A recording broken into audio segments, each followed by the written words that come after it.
The race to the Final Four continues as we are still greeting you live from the Phil Oil Eco Oil Center dito sa lungsod ng San Juan para sa pagpapatuloy ng ating live coverage ng NCAA Season 99 New Heroes of the Game. And after that heart-breaking game for the LPU Pirates, and I'm really slow saying this because napakasakit, I am feeling it right now, Perpetual winning against them 80-81 on a Mark Denver Omega unexpected bank triple. We get to our third game. By the way, this morning, Benilde also won against San Sebastian. So, that sets the stage for this matchup. San Beda versus Mapua. Another game with serious Final Four implications as Jacob Cortez, the King Lion, will take on Paulo Hernandez, one of the top Cardinals, and the Mapua University squad that is looking to secure a twice-to-beat advantage in the Final Four. Maraming salamat sa inyong panonood, to everybody watching live on GTV and all over social media via NCAA Philippines on Facebook and YouTube. And of course, para sa lahat ng mga balita sa larangan ng palakasan, do follow GMA Sports PH on Facebook and on Twitter as well. Mabuhay Pilipinas! Ako po si Anton Rojas, working alongside Baby Bear, one half of the popular Bolahan tandem, Andre Paras. Hello, hello! Like Brother. always, another beautiful weekend for NCAA basketball. And let's welcome everybody to the broadcast. Let's also welcome our courtside reporters who have been working hard, getting the stories, talking to the players and the coaches. There they are ready to go. Mickey Santos and Lexi Gonzalez. Mickey will be reporting for San Beda. Lexi, on the other hand, will be reporting for Mapua. Dre, this is one of the games that you encircle on your calendar because of the matchups and because of the history of both teams, and it only makes it better that there are Final Four implications in this contest. Exactly. And when we look at the standings right now, yes, we see Mapua at the top spot, San Beda on number 4, and of course, if you're San Beda, you want to do everything you can to go higher up the standings. And if we're talking about the standings right now, and of course, I know we're going to be talking about the upcoming games. Mapua, first of all, can't take games for granted. They gotta be more. They gotta stay aggressive, play their game. On the other hand, with San Beda, they really have to find the rhythm right now, and it's a good matchup today because knowing that Mapua is not gonna back down, they're always gonna give their all. Kumbaga, San Beda just needs to show and be more aggressive, in other words. After a 7-2 first round, San Beda struggled in the second round, going 1-3 so far. So they have to find their bearings if they want to make it to the Final Four this season. But if we're going to go back dito sa unang pagharap ng San Beda at ng Mapua, it was domination by the Cardinals. Yes, kasi kitang-kita naman when they started the game, they were very aggressive inside the paint. On the other hand naman, San Beda was finding their rhythm. And yung pinaka-importante talaga dito, I know I sound so redundant, yung consistency. San Beda, on the other hand, you can see naman, even I have a hard time reading their plays. It's very complex. Kitang-kita naman that they are doing everything they can on offense. But the thing is, the only important thing is that they are not making their shots. And offense was the problem for the Red Lions in this game. It was only Alex Vicer who was the lone Red Lion who reached double digits, 10 points. Hernandez led the way for the Cardinals with 17. Clint Escamis was his usual all-around self. So let's see what type of adjustments San Beda will make para hindi maulit itong domination ng Mapua Cardinals laban sa kanila. Let's go back to the last game of the Red Lions against Perpetual. Perpetual has been one of the hottest teams, actually the hottest team right now in the second round as they just beat LPU and ended their winning streak. It was a heartbreaker for San Beda as Perpetual actually got back at them dahil natalo sila sa Altas in the first round. And like I mentioned nga, when we go to, of course, San Beda, ang ganda ng offense nila. And you can see naman, it's no question, they were making 21 shots from beyond the arc, but yun nga lang, it's not going in. So in other words, consistency talaga yung importante. And when we look at Perpetual, they were doing well talaga inside the paint. Knowing that, San Beda does the same thing. But yung nga lang, Perpetual did a good job in defending San Beda. So right now, if you want to take this experience into this game, they just have to find more ways to attack the basket on the part of San Beda. I'll correct myself real quick. San Beda beat Perpetual in the first round. That was the game na naka-offensive rebound si Jomel Puno, and then he put the shot back up and in. Now in the first round, Jacob Cortez was not the Jacob Cortez yet that we know now. He is scratching the surface of his potential, and he has emerged as the King Lion of San Beda. That's right. And if we go back to the first round meeting in Mapua, yes, he struggled getting his shots up, but knowing that now, in last game nila against Perpetual, he has 22 points. So this is a good way or a good motivation for him to go into this game. Kumbaga, he has all the confidence right now. So we might be able to see na Mapua might have a hard time now defending a well-known Jacob Cortez, because he's trying to, you can see now that his rhythm is slowly coming back. San Beda is 8-5 right now, but as I said earlier, 1-3 sila sa second round. They need to win today.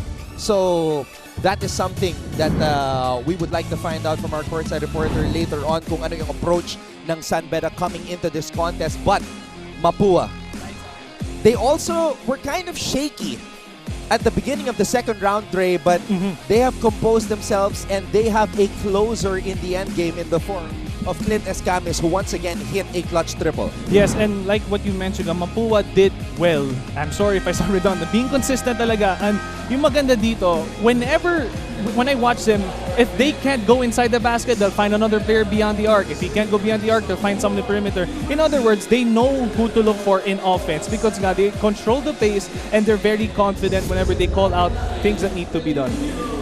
Pag pinag-uusapan ng Mapua, usual suspects, Clint Escamis, Paulo Hernandez, Warren Bonifacio, but this guy has entered the chat. Pinag-uusapan na natin siya. JC Recto headlines because of this double-double. Yun nga, 12 points, 10 rebounds, and ako nga, like, to think that we have Escames, we have Hernandez. Now, if you're San Beda, you now have to keep an eye on Recto. You now have to put him in your scouting report. So, knowing that San Beda is also a complete team, don't get them wrong. They have their bigs, they have their guards, and Mapua also. So, like what you said earlier, this is going to be an intense and great matchup, because both teams are complete when it comes to the players that they have. JC Recto, a rookie for the Mapua side, one of 6 rookies para dito sa kumpara ni Coach Randy Alcantara. You saw the starters of Coach Yuri Escueta. Sila naman ang mga mangunguna sa kumpara ni Coach Randy Alcantara. And Recto is part of that unit. It's going to be such a huge confidence booster for Recto, knowing that usually comes off the bench, but now being part of the first five, which he deserves because of how consistent he has been playing the past few games. This is our final game on this Sunday.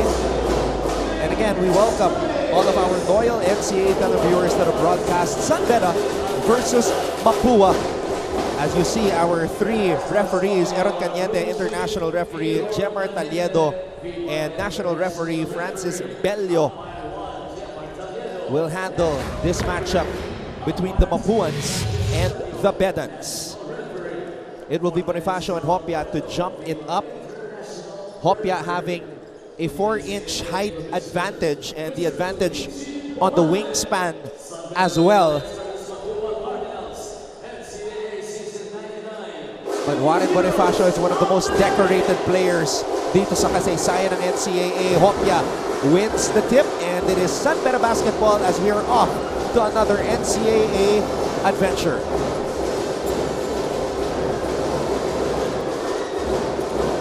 Cortez, cross-court pass, binigay dito kay Gonzalez, the rookie from Mapua High School.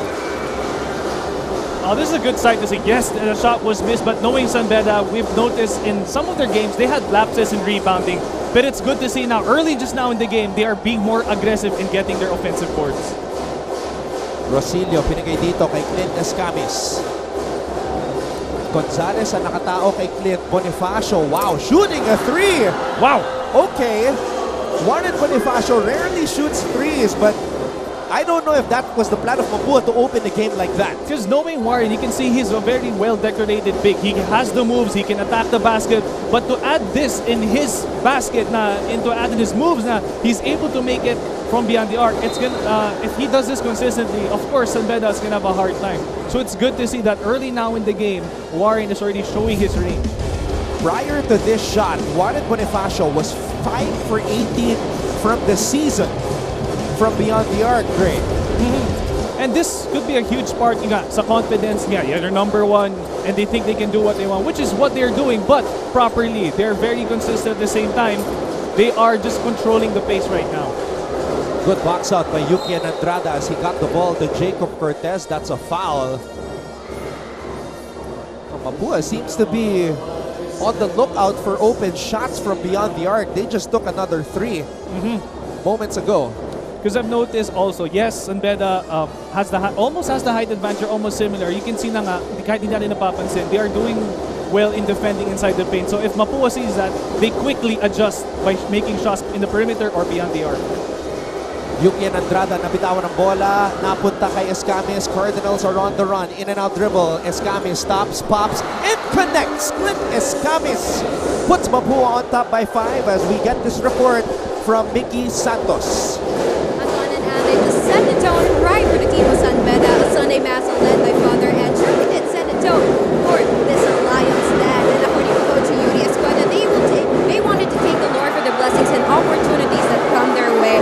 And according to their homily, they totally talk about having God as a source of strength for this team. And to add on another source of motivation for this team to win this game, they told me that they wanted to give Coach Norman Black a win for his birthday today by playing smarter, tougher, and stronger against the Mapua Cardinals. Happy birthday, Coach Norman Black. Back to you, Anton and Andrew.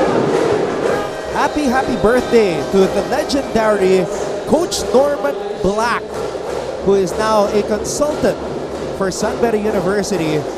And what a luxury it is for the big men, most especially of San Beda, to have a guy like Coach Norman help them out on the daily. And you can already see the huge improvement of the bigs of San Beda, knowing that they know where to position. Yes, they have bigs with height, and the thing is, they know how to take advantage of that. So I'm actually excited to see in this game how are they going to utilize their bigs, because all you have to do is make sure that they're at the right spot and also at the right time, which has been happening recently. But yun nga lang, you just have to find ways to dump the ball inside the post. Rosilio, 2 rookies on the floor. Rosilio and Recto. Bola napunta dito kay Cuenco. They go down low to Bonifacio. Boni working against Hopia. Bonifacio, fadeaway works. And it's a 7-0 start for the Mapua Cardinals. San Beda calls a timeout.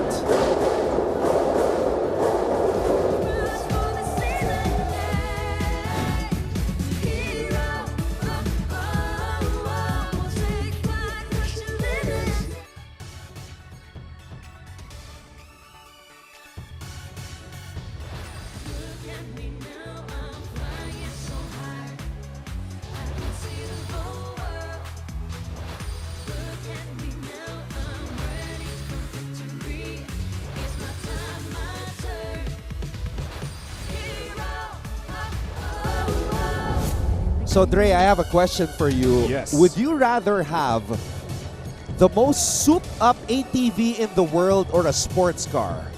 Wow. What a question. I want to go for both because I'm always for speed. I'm always for power. If both things have power, I'm always for it. You know me.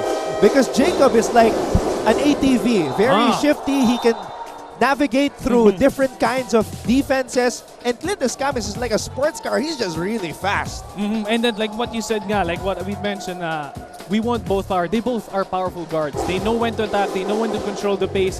But yun nga lang, there are so much differences when they play. But yun nga lang, like the first round beating, it looks like similar yung ginagawa nila. In other words, they defend each other well. So I'm really excited to see what they can do against each other in today's game. Meanwhile, let's get this report on the Mapua side mula kay Lexi Gonzalez. Coach Randy Alcantara is really pouring his heart out dahil ilang dekada na nga raw sumusubok ang Mapua na makapag-champion. Kaya kung sakaling ito na raw ang kanilang taon, ang championship for Mapua ang pinakamatamis niyang achievement. Nang mapag-usapan naman namin na hindi kasama sa maiingay na Final Four contenders ang Mapua pre-season, ang sagot lang niya sa akin, mas maganda nga yun eh. Dagdag pa niya, dumaan na kasi kami doon yung pinag-usapan, tapos na-disappoint lang yung mga tao. Kaya para sa kanya, mas maganda raw na ang kanilang kupunan ay tahimik lang sa umpisa, pero pinapakita na lang ang kanilang kakayahan sa loob ng court. Ika nga, ako'y tahimik lang sa umpisa, hindi ba, Anton and Andre? Dre, reaction doon sa huling linya ni Lexi. Tahimik lang daw sa umpisa. So in other words, you know what? I need time to think about that because that sounds so deep. It sounds so familiar. I wonder where she got that. But to relate it in today's game, it makes you really think, wow, that is very deep. Pero seriously though, last season, pinag-usapan kasi ang Mapua. Yes. They were saying that they were one of the finals contenders and they just had a nightmare of a season. Yes. This year, hindi sila pinag-usapan. And now, they have elevated themselves from forgotten force to not just Final Four contender, but finals contender. And yun nga lang, just the word forgotten, forget. If you hear that, that motivates you enough to make your presence felt again. And true enough, like what we mentioned earlier, Recto making himself felt again. So it's slowly getting into everyone's heads individually that turns into like a collective effort. So once everyone contributes, it's gonna be a whole team effort. So it could be a motivation thing now for them to hear that they may be forgotten, but looking at them now, they're number one, they're proving themselves, and it's gonna be scary for other teams if they are consistently doing what they're doing. Coach Randy Alcantara and his Mapua Cardinals, the missing piece in his coaching resume is an NCAA Collegiate Championship because he's won a championship as a player here in the NCAA, won a championship, 2 to be exact, as a juniors head coach dito na lang sa kolehiyo. Yun na lang ang kulang sa trophy case nitong si Coach Randy Alcantara. And speaking of that, his dreams may come true and can come true if everyone works together. And especially if you're talking about also San Beda, it's the same thing. It's always a collective effort. And the thing, I know I sound redundant, consistency talaga yan, whether it be on offense or on defense. So there was a review. They deem it San Beda basketball. So here come the Red Lions. Pero nagkaroon ng mahabang panahon na makapag-usap ang mga players. So let's see what comes out of it. Tagle. Andrada looking for Hopia. Hopia with a reverse clip. Hopia finds a way. Now that's what you want to see. Rewarding your bigs. You can see Hopia and Andrada setting great screens. These are things that you don't see in the stat sheets. Setting good screens, they will pop or they will roll. And yung maganda dito, as they roll, they attract players. And the thing is, kahit i-defend mo, ang laki nila. So they're gonna have a hard time defending that. So they will take advantage of their height and their length. Cliff Hopia, 6'8", getting a lot of playing time here. A lot of trust being shown by Coach Yuri Escueta na gamitin siya. San Beda Red on a 4-0 run here. And we can see that their guards or the players outside, yes, they are struggling making shots, but to think what's making them come alive are their bigs. So they just have to be more consistent in looking for them inside the paint. Hopia very active. Andrada has to shoot. Short. And Mapua had to gang rebound there para hindi makuha ni Hopia ang bola. Escamis. Bonifacio with a jumper, and his range is right there inside the arc. Juan Bonifacio is on today. And this is what I mentioned when it comes to Mapua.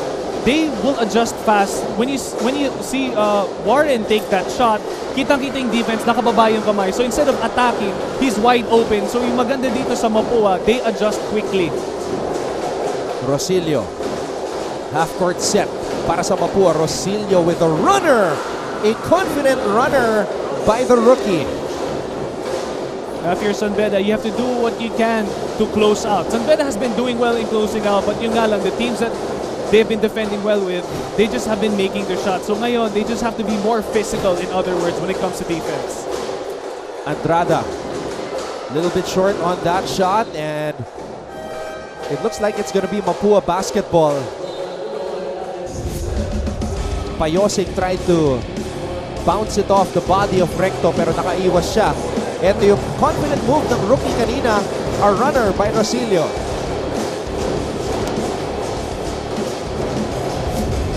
In 11-4 ang ating talaan. Mapua with their own version of a 4-0 run. Cyrus Cuenco, defended by Jomel Puno, who played sparingly, by the way, in the first round meeting. Escamis shoots a 3 under duress. Clint Escamis. You can already see San Beda is really doing well by guarding the paint. Like, no one's being able to attack. But yung nga lang, Mapua has a way to attack and answer back by making their shots from the perimeter or beyond the arc. Escamis with a steal. Escamis driving through the lane and almost got that shot to fall. Ito yung sinasabi ko kanina, Dre, as we see this shot by Clint Escamis, the craftiness, the body control, the confidence. Escamis has it all. And to think, as he gathered or carried the ball, of course, he had no other players open. So what the smartest way to do right now is take that shot. And the thing is, he's also consistent from beyond the arc. So what a way to get more confidence in this game. Clint Escamis, 23 years old, 5'11", hailing from Manila. And coming back to the NCAA after 3 long years since leaving the Malayan Red Robins after high school. Feeling right at home, Cortez, third-year player. First-year player, Jomel Puno, faking, firing. And Rosillo comes up with the rebound. Rosillo to Escamis. Line drive.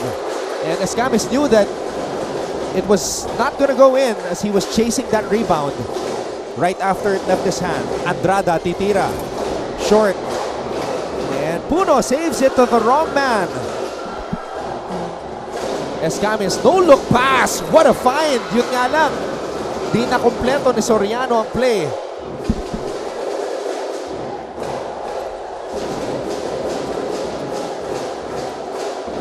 Cuenco. Jopet Soriano gets to his favorite spot and scores. And you can already see the difference early on here in the first quarter that San Beda looks like they're struggling calling out plays, executing. Mapua on the other hand, they're being defended well, but they have good counters. If they attack, they'll find another man inside the paint. So San Beda just needs to find a better way in defending that by communicating. And on a part of San Beda on their offense, it looks like they're falling in love with their outside shots, which is a good thing if they're consistent. But yun nga lang, if they aren't, they have to find ways to adjust by attacking the baskets. Tagle connects from the left corner. They need more of that because right now they are down big against Mapua.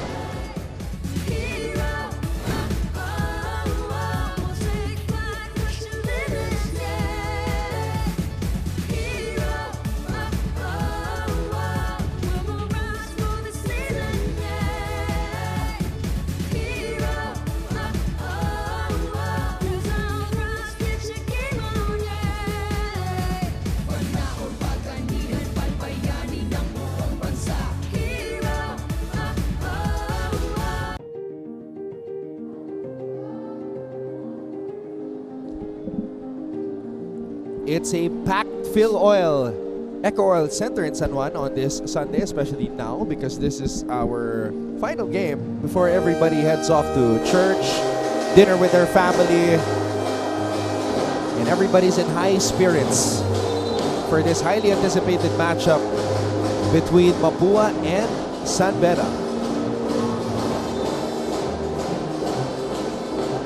And thank you so much to everybody who are actively commenting, sharing our stream on NCAA Philippines and GMA Sports PH. Maraming salamat po. Paulo Hernandez checking in for the first time as he replaces Peter Rosillo.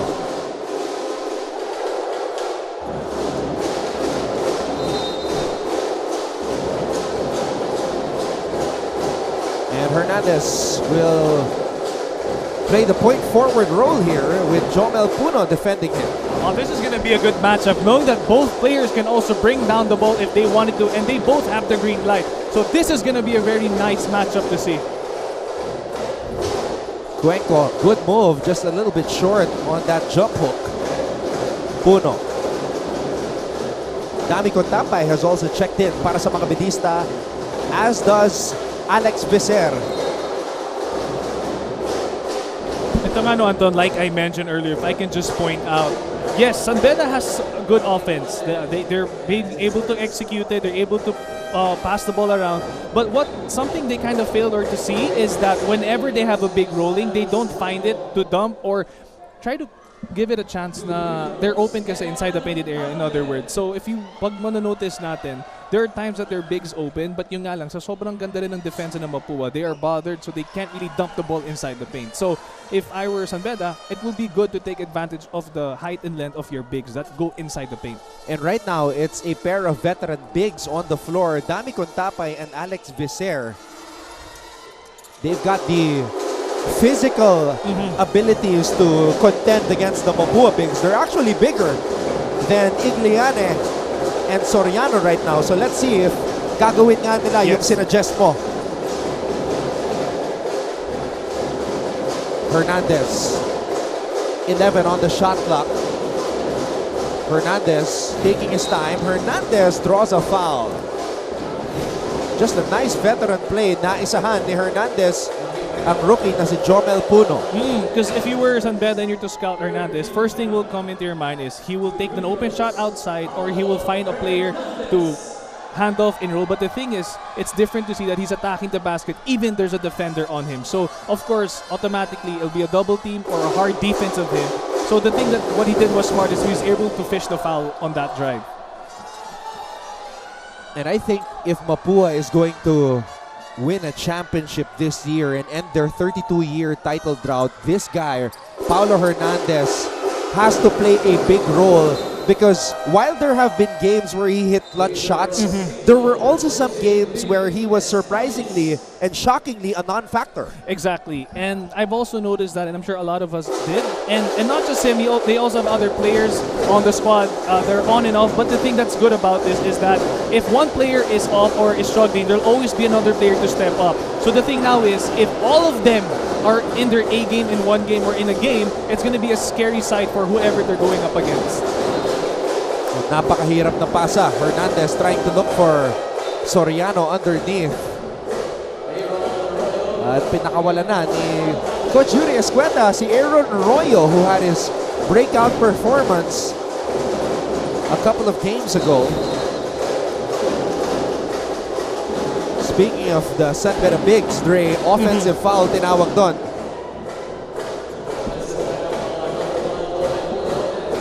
So just a lapse there on the part of San Beda.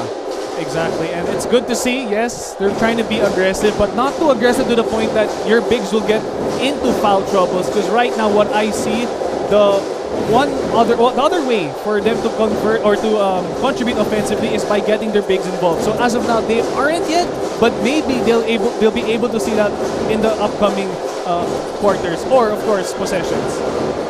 Puno comes up with a steal. Puno, Vicer, Royo, they're moving the ball. Gallego loses control, dives for it, saves it.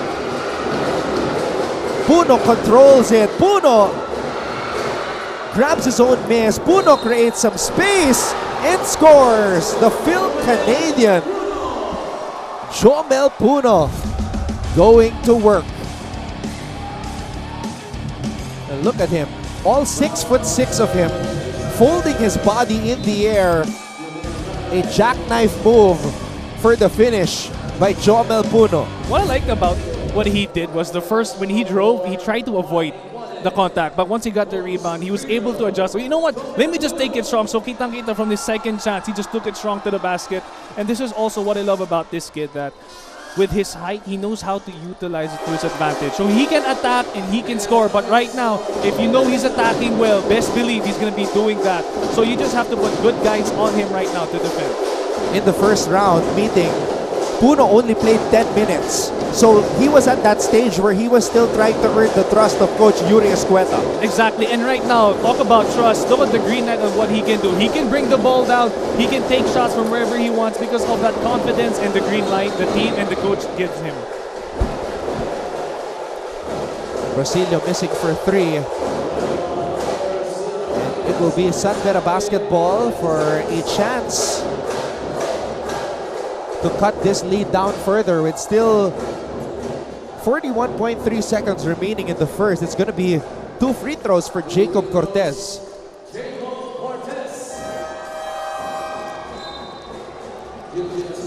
Asuncion, babalik sa ating laro. Cortez will shoot 2. Cortez has not scored in 7 minutes of play here. So this is a chance for him to get his name on the board, and there you go. And I wonder if also San Beda took it to consideration, like their last game against Perpetual, they were 19% the three-point shooting, 4 out of 21. And kitang-kita, there are times that they still keep shooting it, which is good because they're trying to get their confidence back. But what I liked about what they're doing is they're finding their ways inside the basket. So it's good to see that they're adjusting already as a team. Cortez for three. Jacob Cortez is suddenly on.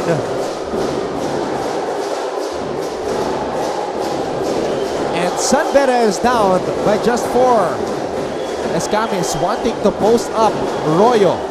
Escamis, double team comes. Nilabas ang bola. Hernandez. The ball grazing the rim. Puno still has time. Jomel Puno at the buzzer.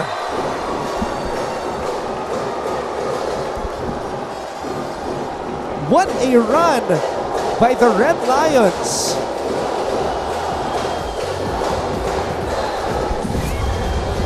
And if that will count, and I think it will, the score at the end of the first will be 19-17. There you go. San Beda coming back from being down by 9 at the end of one. 19-17, Mapua leads San Beda.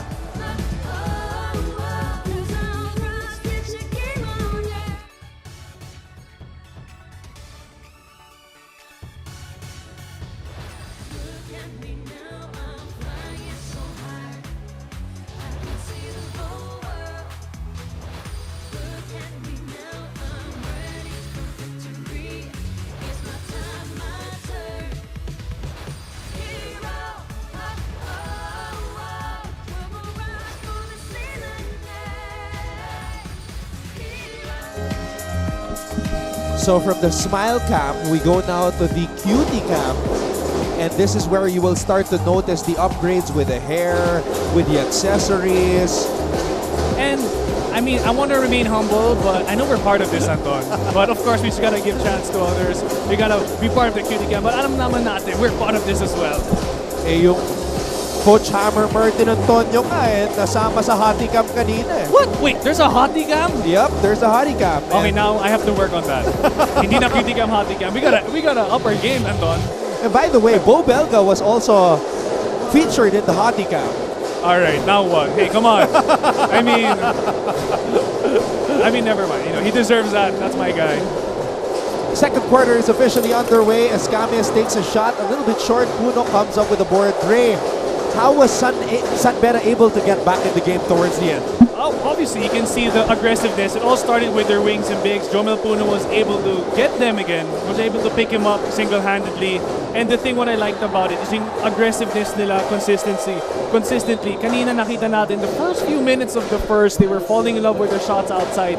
But now after that, they were able to adjust by attacking the basket, following the plays, and finding other counters to the defense of Mapua. So it's also a collective effort by them being more aware where to find the open guy, which is inside the painted area or at the perimeter, besides beyond the arc. Royo. Andrada for the lead. There it is, the first lead of San Beda.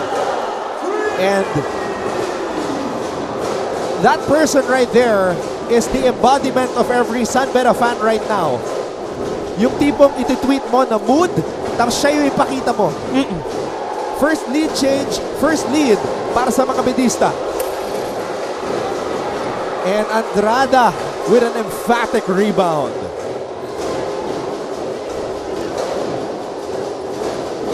Good tapay. This will be big. Oh, he decides to drive. Cortez mula sa kanto. And Escamis comes up with a board. Escamis finds Rosilio. Rosilio. Asuncion for three. Right back at siya. Mapua reclaims the lead as we go back to Mickey Santos for this update on the side of the Red Lions. The worst loss for the Kings of the Jungle. Now looking back at their matchup against the Cardinals during the first round, they told me that the 22-point disadvantage during that round definitely served as a wake-up call for this team. Tila ba nagulat at nabulaga ang kanilang kupunan sa maagang pasabog ng first round.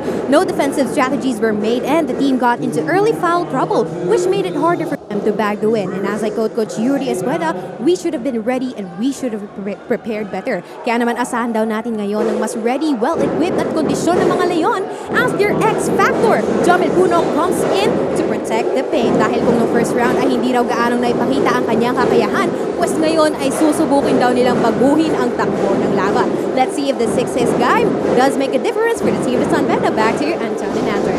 And Jomel Puno has already been the major difference in this game. 5 points, 4 rebounds, 1 assist, and 1 steal in just 6 minutes of action. As we see, Proud Daddy, the cool cat, Mike Cortez.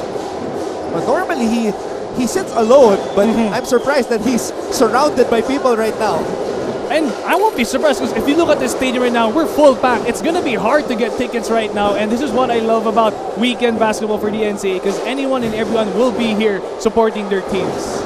Cardinals are on the run. Rosilio changes his mind on the last minute. And it was the right decision. Cuenco, easy basket for him. Alright, let's get this update on the Mapua side with Lexi Gonzalez. Kapansin-pansin na hindi lang basta typical na point guard si Clint Escames. Bukod sa scoring for the Cardinals ay nahabol din niya ang rebounds at assist. Nang tanungin ko siya kung anong motivation niya para magawa lahat ng ito, ang sabi niya 32 years na raw kasing hindi nakakauwi ng kampyonato ang Mapua. Kaya kung sakaling pala rin silang mag-champion this season, pangarap niya ang maiukit ang kanyang pangalan sa kasaysayan ng Mapua. Will Clint Escames be able to write new history for Mapua Cardinals? Yan ang gusto nating malaman, hindi ba, Anton and Andre? 1991, that was season 67. So back-to-back titles yon para sa Mapua. 1990 and 1991. That's what they want to bring back. But San Beda wants to bring back the winning tradition as well. Andrada hits a 3. And what I like about here, Andrada, yes, I know a while ago I said they're falling in love with their outside shots, but what I failed also to see was that the green light they have, even if they're missing, they'll still get that confidence to keep on shooting because they know they can make those shots. And yung maganda dito, that coach will always motivate, even their players will motivate them just to keep on shooting because eventually it's gonna come your way. And as you were saying that, Clint Escames breaks it to double digits, but wow, what a matchup between the 2 point guards. Clint Escames and Jacob Cortez going back and forth. Escames feeling it. Another one! Clint Escames is on fire!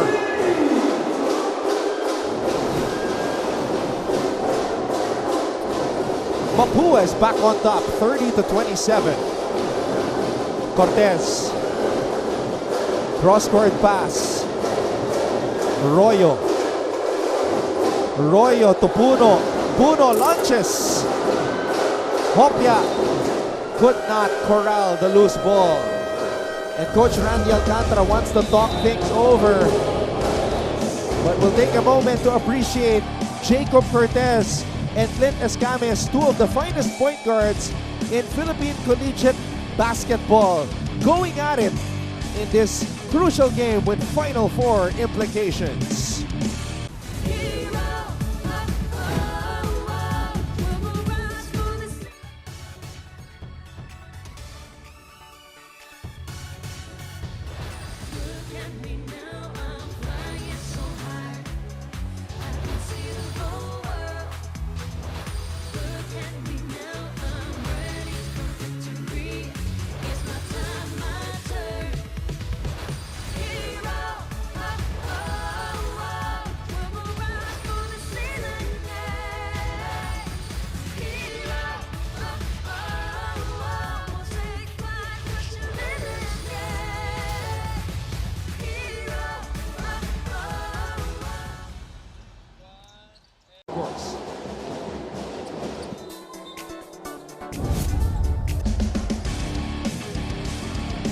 One more look, and it deserves several actually, because this matchup is one that we are enjoying very much. Jacob Cortez and Clint Escames. And what I love about this is that usually we're used to these guys being silent. Next thing you know, they're like the players of the game at the end. Pero ngayon, they are already making their presence felt early in the game. So kaya maganda tong matchup. Both of them are being aggressive and also getting their teammates involved. Hey, Cyrus Cuenco Look at Escamis cutting underneath. Everybody forgetting that Cuenco can put the ball on the floor, and look at Escamis celebrate his teammate's success. Now, that's what you like to see. Now, usually if you want to be the guy to do it for your team, but it's nice to see it's a collective effort. You want everyone to achieve, you want everyone to do well, and that's a great way of being a leader. Oh, a collision here. Jacob Cortez hitting the deck. Kobe Dalisay.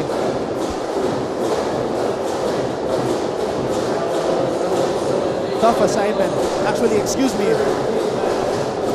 That's Mickey Morenos, a rookie.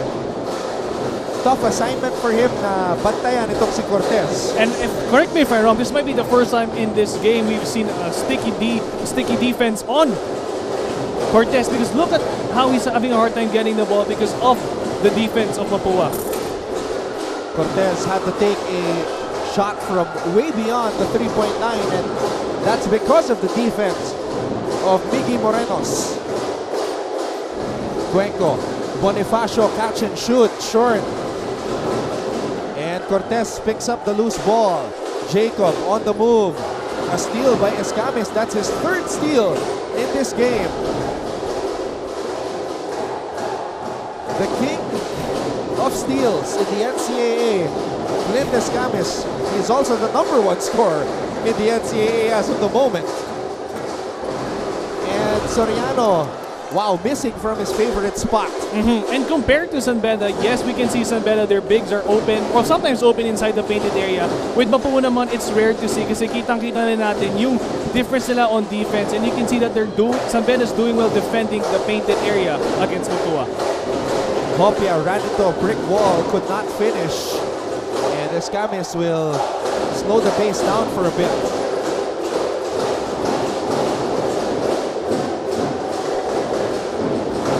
Cuenco, shovel pass. Soriano, too tight. Masyadong masikip na pasa para kay Jopet. And we know Mapua, they're very unselfish. Like compared to their last game, ang dami nilang assists. And I know they want to translate in today's game. But sometimes, being too unselfish can lead to error. So if you're open already, it might as well take that shot because yung maganda dyan, you already have the green light by your team and your coach. 6-point lead for the Cardinals.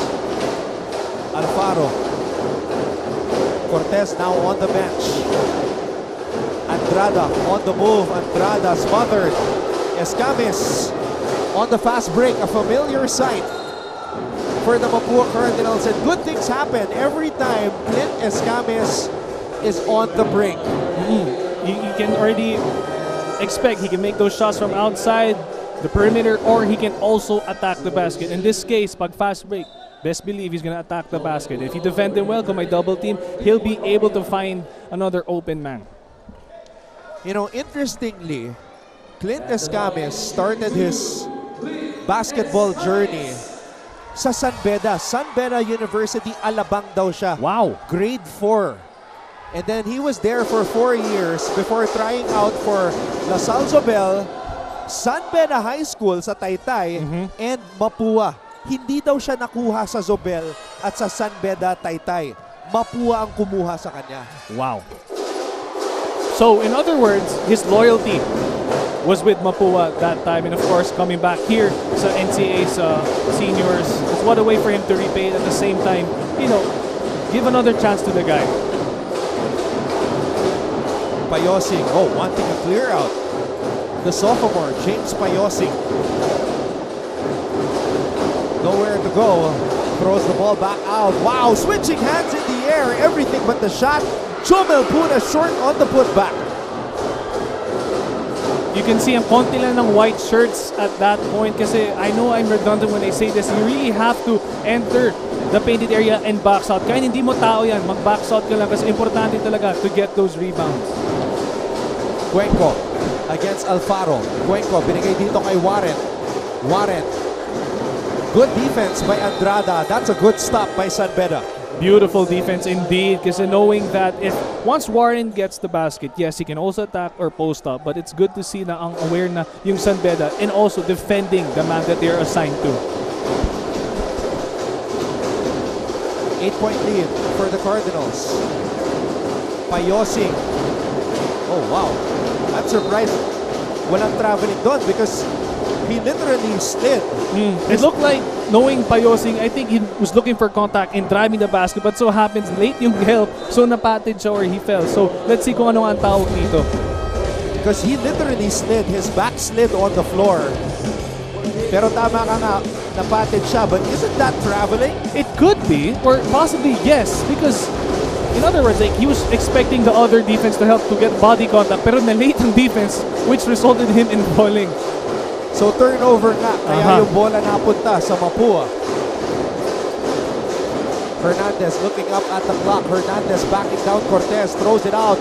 Escamis, not that time. Escamis seems to know when his shot is off, he chases his own shot. And that's a good sight to see. But the thing is, if you're confident, you wouldn't want to be doing that. But it's also good to see him making those shots as well. If he knows where the sight and flight of the ball is. So if you're defending Escamis, you really have to put a body on him. After you close out, make sure you box out, because best believe it's rare to see someone getting their shots after that. Meanwhile, Coach Yuri Escueta calls a timeout. We'll take a break. Back with more NCAA Season 99 after a few.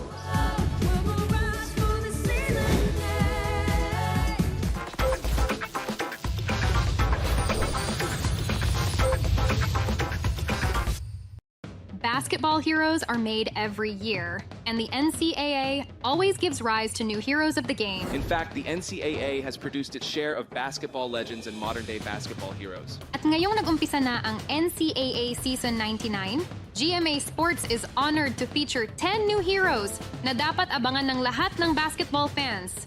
Una sa listahan ay si Kurt.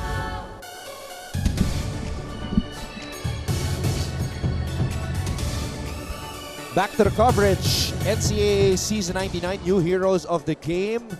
Andre, give us a little preview of what's gonna happen at the half if we feature yung Bolahan Mapua edition. Ano ba nangyari doon? Bolahan. This is gonna be very, obviously different. Dad and I wanted to do something different with the team. So it's more of obviously kulitan, tawanan.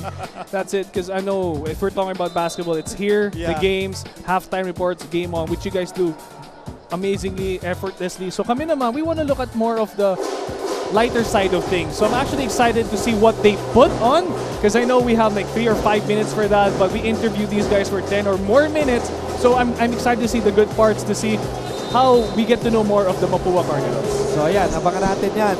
Bolahan with Benji and Andre Paras coming up at the half.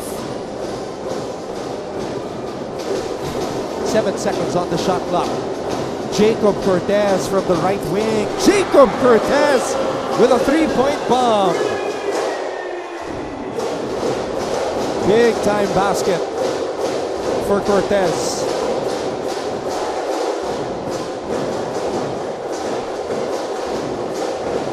Rosilio. Bonifacio.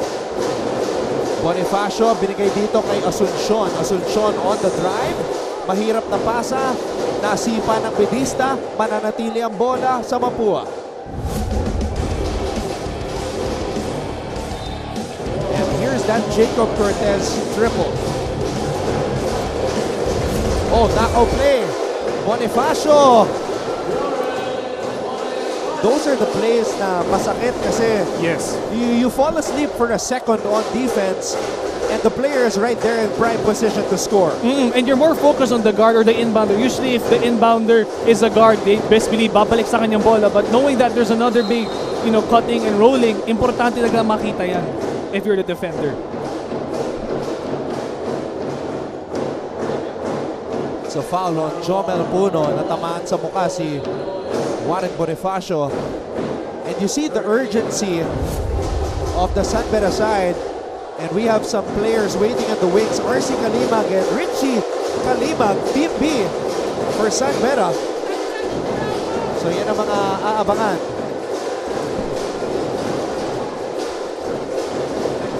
Escamis, fade away.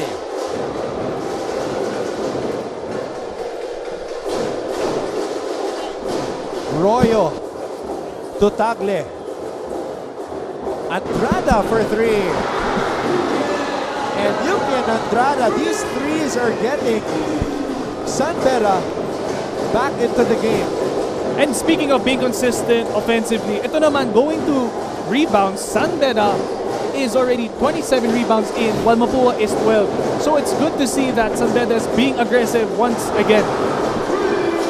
Escames, the ankle breaker on Jomel Puno, and then he finds Asuncion, who had to. He had to knock down the triple. Oh, what a move by Tagle, switching hands in mid-air for the lefty finish.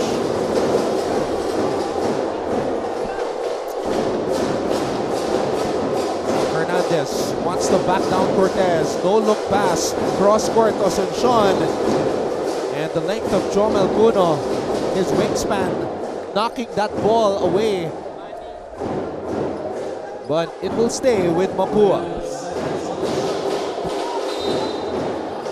Rosilio. Handoff kay Hernandez. And an interception by Cortez. Cortez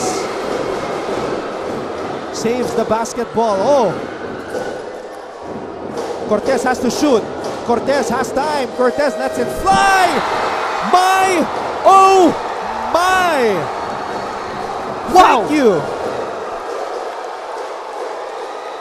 What a finish to the first half. Jacob Cortez, the King Lion, throws up a prayer as it throws it up to the heavens, and it is answered. Jacob Cortez cuts the Mapua lead to 2. And coming up, Bolahan, Mapua University edition with Baby Bear Andre Paras and Papa Bear Benji Paras. Uy, ano yan? Uy, what is this? That's not us. Ayan ang dapat ninyong abangan sa pagbabalik ng NCAA Season 99 New Heroes of the Game.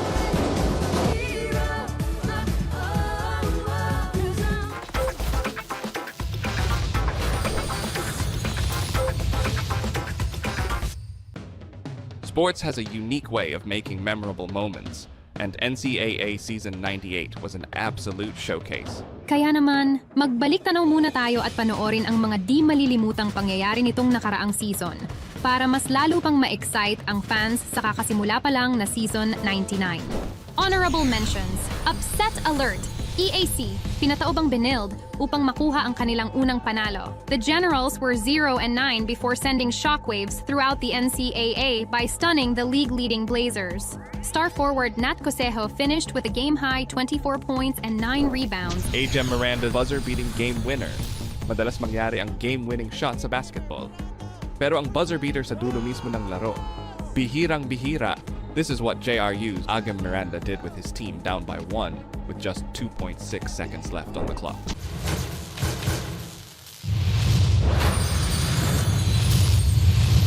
Seryosong usapan to. Hindi namin kayo binobola.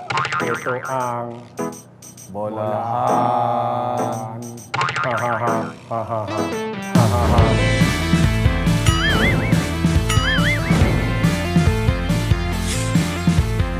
Na-drop ka sa Pro League, tapos ngayon naging free agent ka. Ano ba yung pakiramdam mo? Actually po, sa ngayon, wala pa sa isip ko ngayon yan. Kasi sabi nga ng coaches namin na i-focus ko muna yung NCAA, magpakita ko ng magandang game sa NCAA, tapos bahala na yung kasunod po. If ever mapa-champion ko yung Mapua, kasama akong mag-champion.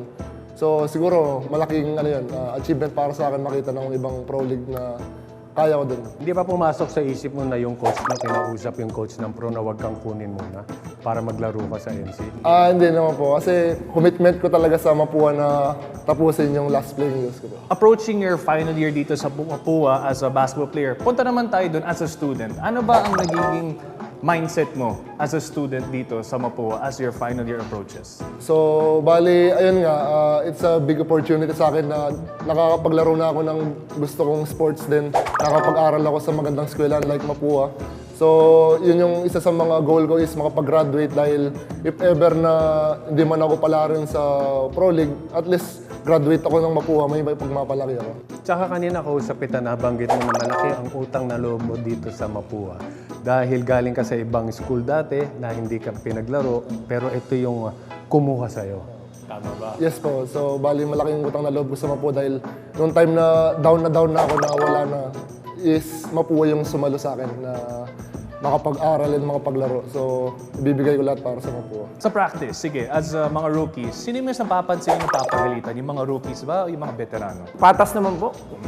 Wala namang pinapaboran yung rookies kasi yung coaches namin wala namang inaano kung rookies ka or veteran. As long as nagkamali ka, papagalitan ka talaga. So Tuturuan basically, ka. sinasabi niya, mas matatalino yung mga rookies kaysa sa veterans. Oo, mapapanood nila. Oo, mapapanood nila to. Pero si Coach Randy, nagagalit ba yun? Parang sobrang kalmado during the game. Hindi ko narinig tumataas ang boses yun, di ba? Magagalit lang po yun, pero hindi po yung way na sisigawan ko, kumbaga lalapitan ka po niya, kakausapin ko ng maayos na sasabihin niya yung nagawa mong mali na dapat ganito yung gawin mo, mga ganun. Ikaw, of course, may mga idolo ka na pinapanood, international players. Sino ang pinaka-clutch player sa'yo? Uy. Jordan, si LeBron, o si Kobe? Uy. Parang mahirap yun. Parang mahirap. Pero ngayon, papipiliin ka ng isa. Siguro, You can answer yourself if you want. Okay lang. Pwede naman. Tatlo lang yung pinapili ko eh. Ay, pwede naman, di ba? Why not? para sa akin, Jordan. Jordan. Pero si Michael Jordan yon, LeBron James, saka Kobe Monhe. Yung isa. May iniisip ka ba, iba? Totoo ba yung stereotype na player on the court and also a player off the court? Nako! Is that a true stereotype? No. Hindi Dito tayo. yan. So huwag kayong maniniwala. Depende lang sa tao yun. Okay, nalipat ka sa kabilang eskwelahan at sa kabilang liga. Sino ang mas magaling mag-interview? Yung sila o yung taga rito?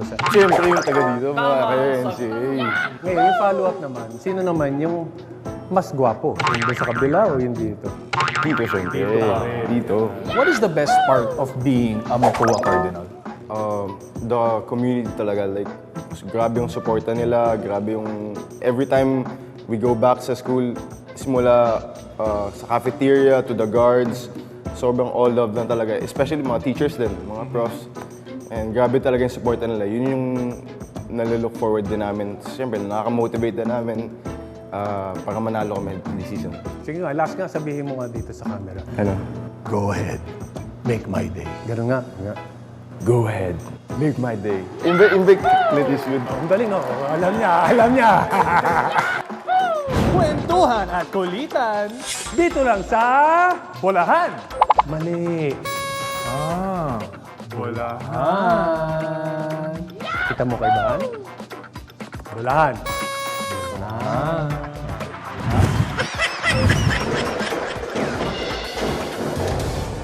Dre, coming off that very funny episode, ang masasabi ko lang, 2 words, delivery matters. Tama.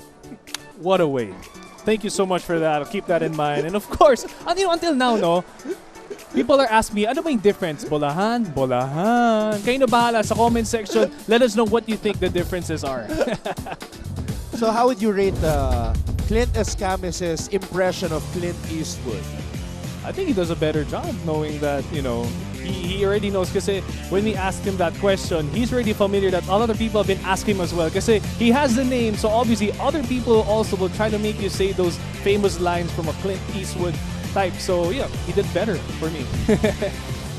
I hope Clint Escamis watches the replay of this and hears your comments, but in the first half, he was on fire as we see him right here, setting up Warren Bonifacio, doing what he does best and spread his name across the stat sheet. That is right. And kitang-kita, it's a perfect matchup. We have Clint Escamis and Jacob Cortez going at it. Jacob Cortez already has 13 points. Clint Escamis has 15. And what a way to contribute. And under them, obviously, are their big. So kitang-kita talaga yung pagiging, obviously, team player nila. They're getting everyone else involved kasi knowing them that they'll always take matters into their own hands. Pero dito naman, they're getting their bigs naman involved. Like I mentioned earlier, sayang naman pag hindi nakita yung ibang opportunity ng Mapua ng San Beda because they have bigs going inside the paint, attacking or rolling and cutting. So it's nice to see towards the end, they were able to make that adjustment. So I'm excited now. Obviously, nag-halftime, nag-huddle up. Let's see yung kanilang magiging mga differences or at the same time yung magiging adjustment nila dito sa second half. One of the reasons why San Beda was also struggling to begin the second round was the absence of Yuki and Andrada, who had to miss 2 games due to a hamstring strain. But since he has returned, mas gumanda na yung takbo ng opensa at depensa ng San Beda. And then of course, Jacob Cortez, his continuous improvement, and the Jomel Funo factor. That's true. And going back, kasi di ba kita na napansin natin, like even when they start the game, they start making their or start shooting from the outside and it doesn't go their way for a few possessions. And then for me, obviously as an analyst, you want to be like, okay, you know what, you should find a way to enter the basket. But what I failed to realize and remember, yung confidence and green light the coach gives them. So I take it all back saying that it's good to see that even though things don't go their way, they still continue it because they know they'll eventually get what they want. So yung maganda dyan talaga yung confidence and green light that the coach gives them. Here we go. Second half is officially underway. Maraming salamat sa inyong panonood. Don Rojas alongside Andre Paras. And at courtside, we've got Vicky Santos and Lexi Gonzalez reporting for San Beda and Mapua respectively. Hopia throws it out to Andrada and San Beda fails to tie the game. They had several chances on that offensive sequence. Escamis, what a pass. Adding some sauce to it. Yun lang, sumobra yung tira ni Warren. Payosing throws it out to Jacob. Oh, Payosing. Mahirap na pasa yun. I mean, that was a good effort to see a cutting or seeing a player getting inside. But the thing is, yun nga lang, importante talaga yung timing. You had to be Dr. J, Julius Irving, to catch and lay that one up and then behind the backboard. Ganun kahirap yung pasa. But if that was Hopia, obviously, makakuha niya yan. Rosilio. Tapi ka ng bola. Rosilio. And that's gonna be Mapua basketball. Great effort by the rookie. It's like you can see that both teams are well rested now kasi kitang-kita after just a few minutes, they will attack the basket kagad. Hey, it's the young kid who Martin Javier interviewed with Clint Escamis. Pinalaminate na. Wow! Or pinaframe yung artwork niya on Clint Escamis. The kid appeared on Game On. Sabi niya idol niya si Clint. He had that artwork. And then Martin joked na dapat ipa-frame or laminate. And it's nice to see na ginawa ng bata. Oh, that's gonna be, oh look, that's so sweet. That's really nice. And I'm glad to see that. And this is good because what a great example to the youth because malay mo, in the upcoming year, si Clint naman ang papa-autograph sa kanya because he's gonna be a great player as well. Yeah, Clint was actually telling the kid, be a basketball player one day, work hard, go after your dreams. So that's one of the things that we're trying to do here in the NCAA, spark inspiration for the youth. That is true because I know we've heard stories that a lot of kids or people who look up to their idols, when they have a chance to meet them, nada-down sila kasi sometimes natatanggihan ng picture or an autograph. But just knowing that we still have these collegiate players really humble, down to earth, kahit mainit yung laban, even if things don't go their way or their way, good game or bad, they'll always be accommodating to the people who support them. So I applaud players like that, especially kay Clint. Kasi nga, there's a saying na never meet your idols. Have you ever had that moment in your life, Dre, na yung never meet your idol moment? Well, I think kahit hindi mo sabihin yung idol, baka kasi ano. Okay. Maybe there are times I've had, but maybe it's just due to the fact wrong timing lang. Because sometimes they had a bad game or kahit off the court, kahit hindi basketball, kahit mga artists, celebrities, usually they just had a long day. So we just have to respect their space. But true enough, it just maybe happened once, but other than that, everyone has been accommodating, especially with the players now. Yeah. They're very easy to approach to, easy to interview.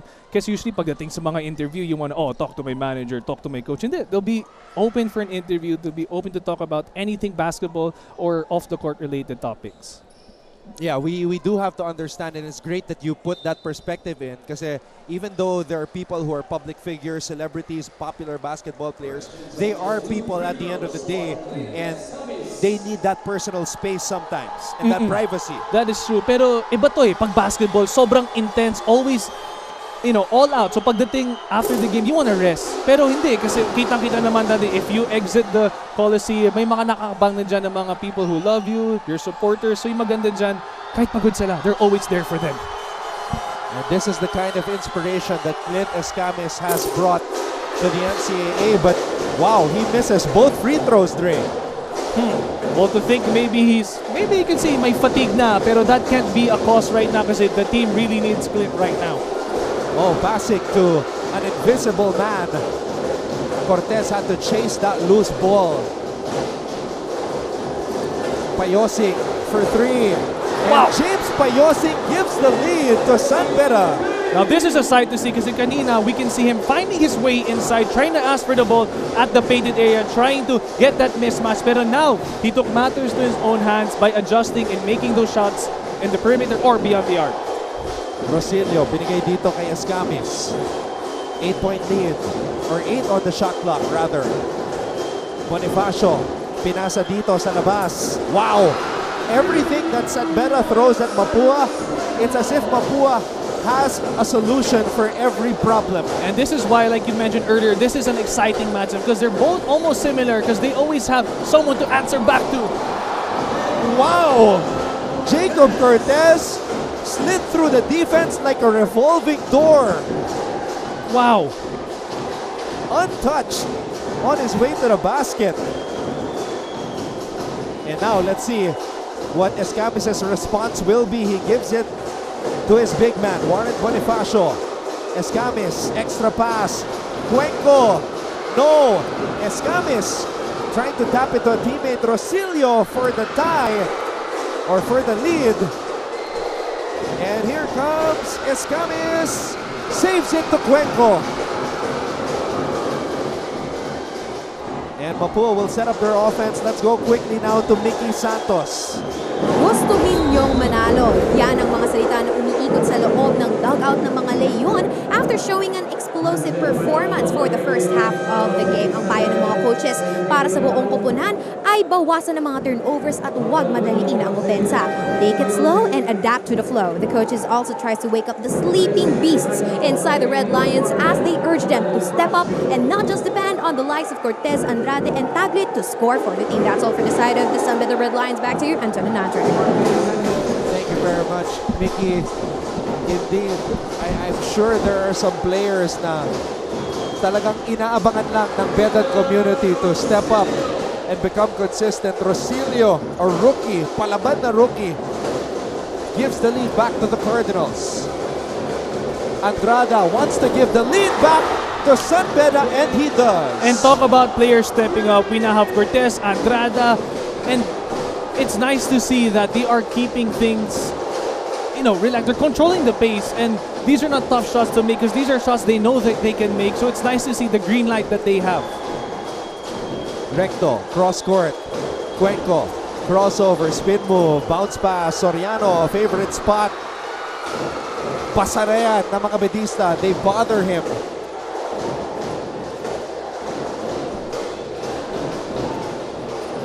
Puno, cross court pass, Yukian steps back, escape dribble, Yukian, Andrada gives San Beda its biggest lead of the game. If you have shooters like that, I don't know how else to defend someone like that because if someone drives, you can always put a body, be physical. Pero dito naman, kitang-kita Mapua's doing everything they can to close out. Pero yung nga lang, Andrada is just making his shots fly and it's been going in. So what a way to be consistent on the part of Andrada. Escamis stepping back. Foul away from the ball as Clint went up for that shot.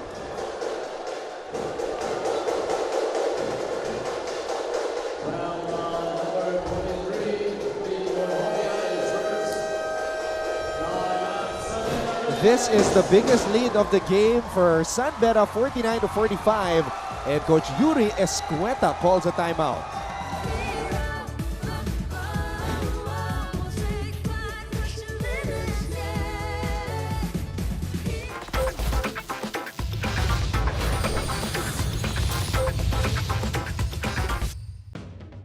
Sports has a unique way of making memorable moments, and NCAA Season 98 was an absolute showcase. Kaya naman, magbalik tanaw muna tayo at panoorin ang mga di malilimutang pangyayari nitong nakaraang season para mas lalo pang ma-excite ang fans sa kakasimula pa lang na Season 99. Honorable mention.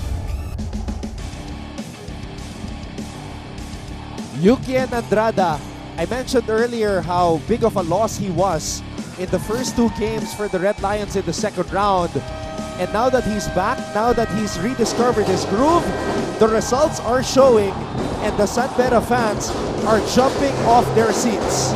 And like what we said, diba, if things are not going their way beyond the arc, it's more of saying they're falling in love too much with the outside shots. Pero ngayon, parang masasabi natin, the outside shots are falling in love with Andrada. So ang ganda talaga ng confidence na right now. And if you're Mapua, you really have to put a body on him and at the same time, find a way to close out quicker.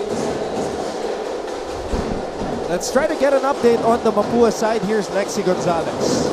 Alam ni Coach Randy Alcantara na ngayong nag-click na ang 3 points ng San Beda ay mas lalo raw silang mahihirapan. Kaya ang gusto niya na ngayong second half ay mas higpitan pa ng Cardinals ang kanilang depensa. Huli niyang paalala sa kanilang players, pag hindi kayo naniwala na kakainin nila kayo ng bahay, yari kayo. Kaya mas lalo pa niyang minomotivate ang kanyang players. Not giving the ball to San Beda's best shooter is the best option for the Cardinals right now, Antonio Nacho. Yeah, it's the 3-point shots that have been hurting Mapua in this game. Meanwhile, away from the ball, Andrada runs over Escamis. And kita nga natin, no, when it comes to the offense of Mapua, yes, Escamis gets the ball, but sometimes he's been struggling a little bit because naka-adjust na ang San Beda.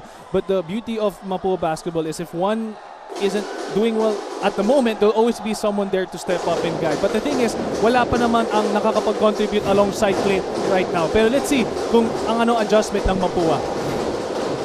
That's a great point. It's only Escamis who has scored in double digits. And wow, that's the second straight time Andrada has ran over Clint Escamis like a bumper car at the carnival.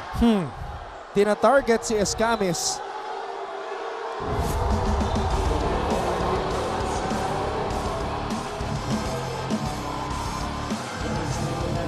Ayun, oh. So we have our officials going to the table. Let's see anong tawag nila dito. Because for me, it's hard to see also with the camera angles we have there.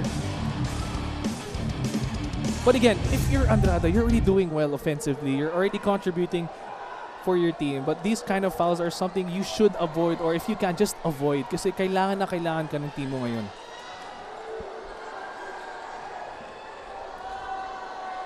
Ang lakas ng bangga eh. And to think, Clint just stood up like it was nothing. Talk about the strength this kid has. All right, here's the official call. Unsportsmanlike foul call.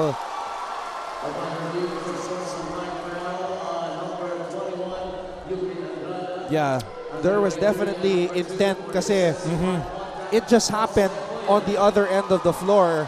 Sinagasaan niya si Escamis, called for a foul, and then he knew that Escamis was providing a screen, so binigyan niya na solid na bangga. Oh, but Escamis has missed 3 straight free throws, Dre. Yes, so talking about this is that if you're given a chance, kaya nga you have to make all these easy shots count. Kasi ito na nga, free throw, wala ka nang bantay. All you need right now is just to be focused. Yun, nakaisa sa wakas si Clint after missing 3 straight. And this will be Mapua possession. They are down by 3.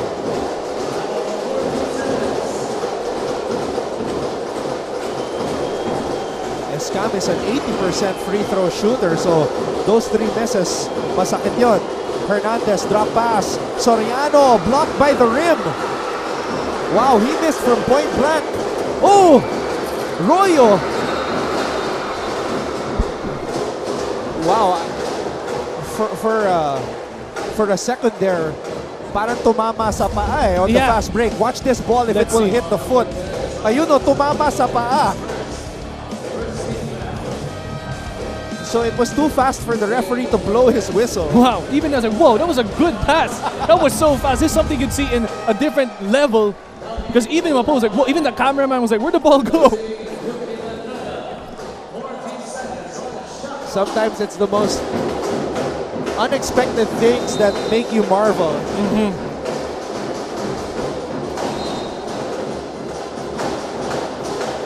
But also make you forget to do your job.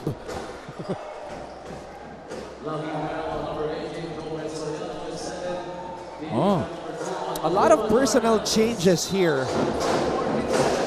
Kuntapay is in along with Viser. Pinagsasabay ang dalawang veteran bigs. Royo. Viser is rolling. This is what we were saying earlier. Ito yung sinasabi mo in the first half. They have to look for the bigs who are rolling. And you can see Mapua's doing an excellent job defending the guards beyond the arc from attacking. But the thing, what they failed to do is adjust if ever this time comes, which has their players, the bigs, already finally rolling and getting the reward that they deserve by setting those good screens. Hernandez missing a wide open jumper. Escamis, great anticipation. Escamis tumingin pa ng dalawang beses. Wow. To think that the timing this kid has, usually if you see players try to go for a steal, it's a foul. Pero to si Clint, parang na-master na niya. Viser with a putback though. Now this is such a sight to see if you're San Beda. Instead of going with the shot from the perimeter outside, they are finding their groove inside the paint. Ball will stay with Mapua. Clint Escamis with 18 points, 3 rebounds, 3 assists, and 4 steals. So just another day in the office for Escamis. Talk about consistency that this kid has. And yung maganda dito, he gets his teammates involved as well. Escamis against Puno, 2-star rookies. Escamis right between the eyes. Grabe. That's already a lengthy defender on you, and that confidence to shoot that is just unmatched. Now it's Cortez's turn. Cortez, can I have this dance? Missing at the rim. Viser, not that time. Cardinals are running. Recto to Hernandez. Cuenco for the lead. Just like that. Wow. Now this is the Mapua basketball that we all know. They're very unselfish. They could have attacked the basket, but they'll rather find someone else who has a higher percentage shot wherever they are on the floor. Clint Escamis, the steals leader, the scoring leader, the Rookie of the Year, and MVP race leader. Sometimes he is Mr. Everything for Mapua. And he gives the Cardinals the advantage as we head into this break.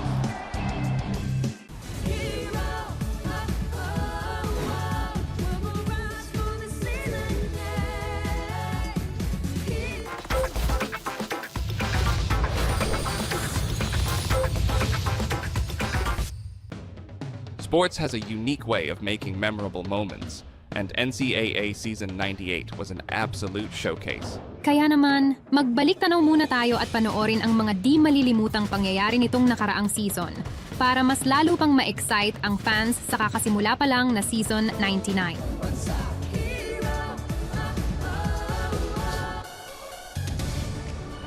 Man, these past couple of minutes, Dre, past couple of possessions, breakneck pace, frantic, and just fun to watch as a basketball fan. And to think it's a really close game because we can see shots exchanging from beyond the arc inside the paint. It's really hard to follow because you just want to watch the game and see amazing things happen, which has been happening right now because a lot of unexpected players stepping up, a lot of plays you've never seen before. So it's really nice, and you know, I feel bad for people watching at home because I'd rather be here right now and enjoy the atmosphere of NCAA basketball. The stars are out. Escamis and Cortez, both top-tier point guards in the NCAA, trying to lead their teams to victory. Kuntapay hands it off to Cortez. Cortez for 3! Over Escamis! Wow! This is like a familiar sight you see. Remember during the first round, Jacob Cortez making shots from out of nowhere and making them. It's like we're seeing that again, but better dito kay Cortez. So what a way for him to be confident at the same time. Have that energy spread out to his teammates. Short on that shot for Cuenco. What a game. Back and forth basketball. Royo. The switch comes. Royo throws it out. Puno to Contapay. Dami. Damage from beyond. Wow. What a beautiful play. Kita-kita, if I can say, maybe it's a decoy, yung mga screen ni Jacob, but just being able to make him get followed around, not knowing that there's another player on the opposite open, so we can see that San Beda really wants to do the damage beyond the arc. Hernandez short on that triple try. Was a good shot. He was open. Just could not knock it down. Royo, binigay dito kay Contapay. Hand off para kay Royo. Dinedepensa ni Escamis. Contapay. Oh, he was spending a lot of time in the paint. Cortez off the glass and in. Wow. An 8-point advantage for the Red Lions. Oh, the pass. Recto could not handle it. Jacob Cortez has caught fire here in the third. One from the right side, now from the left wing. Off the glass. And a proud father who rarely smiles. Mike Cortez, always cool, but couldn't help but marvel at what his son is doing today. And to think it's just the third quarter, it's such an intense matchup, so I'm excited for both teams right now. Dre, both Cortez and Escamis have scored 21 points each.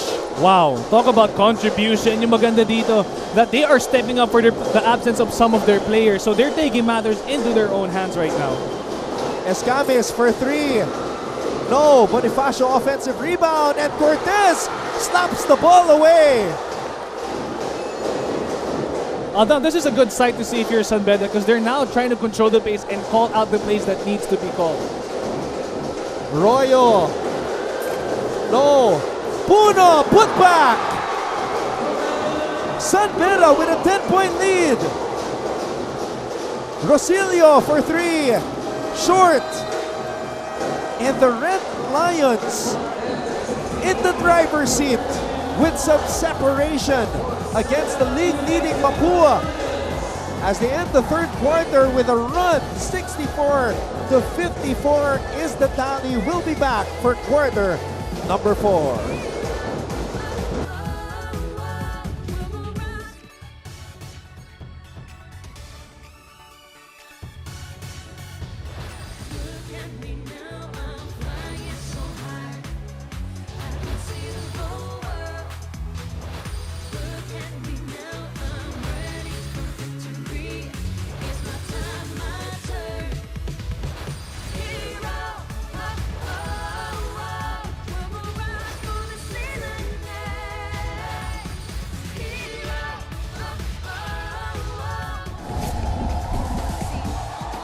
The floodgates open for the Red Lions in the third quarter, outscoring Mapua 26-14, Dre. And I gotta give it also to Mapua kasi I can also see, obviously these are things you don't see in the stats. It's in communication nila, they're doing well in defending, they're doing good rotations in defense, they're closing out well. But the thing is, even if they close out, the shots of San Beda are just going in. So this is a sight to see if you're San Beda. But again, it's good to fall in love, it's good to know that you're doing well beyond the arc. But of course, you gotta get other players involved once Mapua finds a way to defend those offensive plays that you have.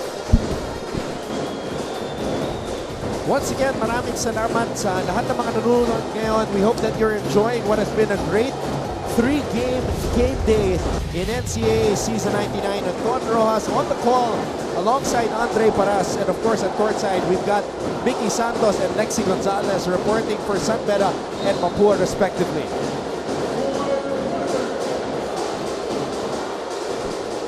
Mapua. This is the biggest margin that they have faced today. Rosilio, not sure if that's the way you want to start the fourth period. If you're Mapua, probably you can see that they're trying to be more aggressive at that point ng offense nila. Puno, Cortez, and that's going to be a foul on Rosilio.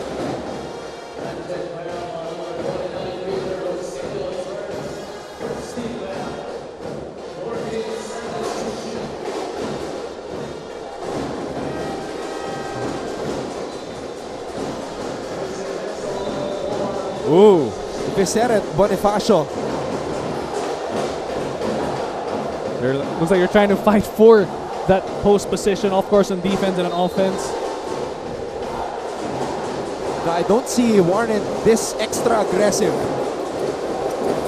And that's going out of his character, Dre. I mean, what I'm a huge fan of both players. They're big men. They're very patient. They can post up, they can defend. Pero speaking of Warren, yung maganda dito, he can be aggressive all the time. Pero ngayon, he's just extra aggressive knowing what's at stake right now. And yung maganda dito, the task for him to defend Viser is a really huge thing right now. So I believe he's doing everything he can to get Viser out of his rhythm. Jomel Puno stepping on the baseline. So babalik ang bola dito sa Mapua. At bumalik muna tayo kay Mickey Santos with this report on the San Beda Red Lions. I just got back from the huddle of the San Beda Red Lions, and I'm telling you, Anton and Andre, this team is ready to pull the trigger and make some shots on the team of the Cardinals. Ika nga nila, killing two birds with one stone as they aim to put a stop on Escamis and Asuncion's shots by keeping up their defensive energy. And as I told Jacob Cortez, there's no need to rush. Ang tanong, are the San Beda Red Lions ready to deliver the deadly strike in this last quarter? Ayan ang abangan natin. Balik sa inyo, Anton and Andre. They could not have asked for a better position to start the fourth quarter with a 10-point buffer. And we're going to find out just how composed San Beda is. Puno saves it. Royo to Jacob from way out. Jacob Cortez from Steph Curry and Damian Lillard territory, and even Mike Cortez is standing right now. Wow! And to think, at that, the way he's playing, he's still controlling the pace. He's not rushing with the shots he's taking. Pretty much everything, all the shots he's taking are good shots as well. Jacob Cortez has matched his career high in the NCAA with 24 points. Puno, Rosilio, and that's a foul. It's going to be an unsportsmanlike foul on Aaron Royo. But let's take a moment to appreciate greatness, because this right here is what a King Lion does. And let me remind you and everyone else, during their first matchup, Jacob Cortez only had 9 points. And to think now, this is pretty much payback. I don't care if he's young. I don't care if he's in his third year. Give Jacob Cortez the crown. Woo! He is the King Lion. And the Cool Cat approves. Mike Cortez, the legend. The point guard who would wear long socks and dunk the ball during his playing days. We'll be surprised. Next thing in the fast break, Jacob Cortez will be doing the same thing. But to think, no, what a huge adjustment for both teams right now. So let's take a look at this. A referee signaled unsportsmanlike, Dre. Yes. So let's see again with the replay. Kasi yung dito Mapua, obviously you want to see them be aggressive on defense, which they are doing.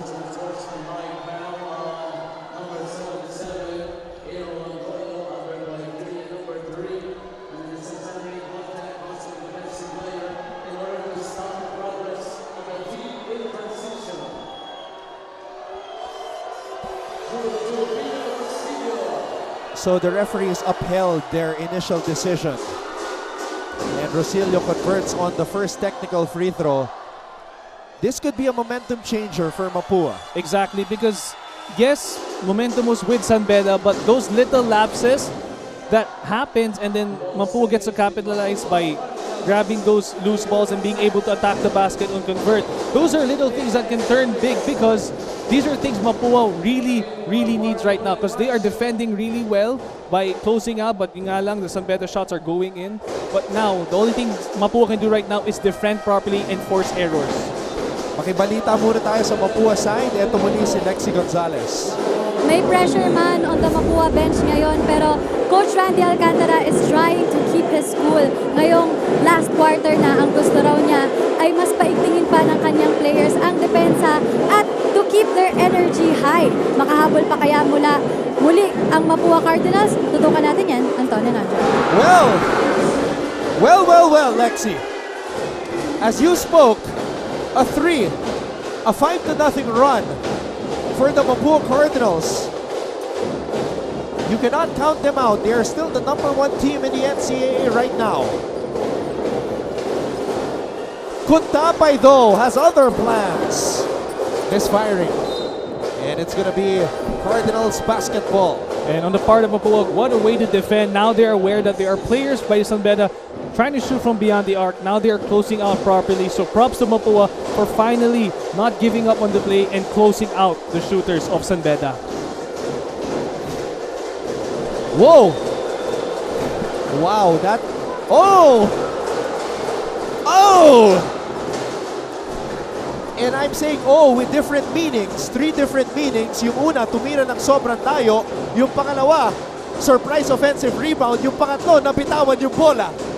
Well, to think that he's doing everything he can to be aggressive and to contribute, that says a lot. So that's a good way to get your confidence back, good way to get your team involved. But yun nga lang, ang importante pa rin is to convert those baskets when you have the chance.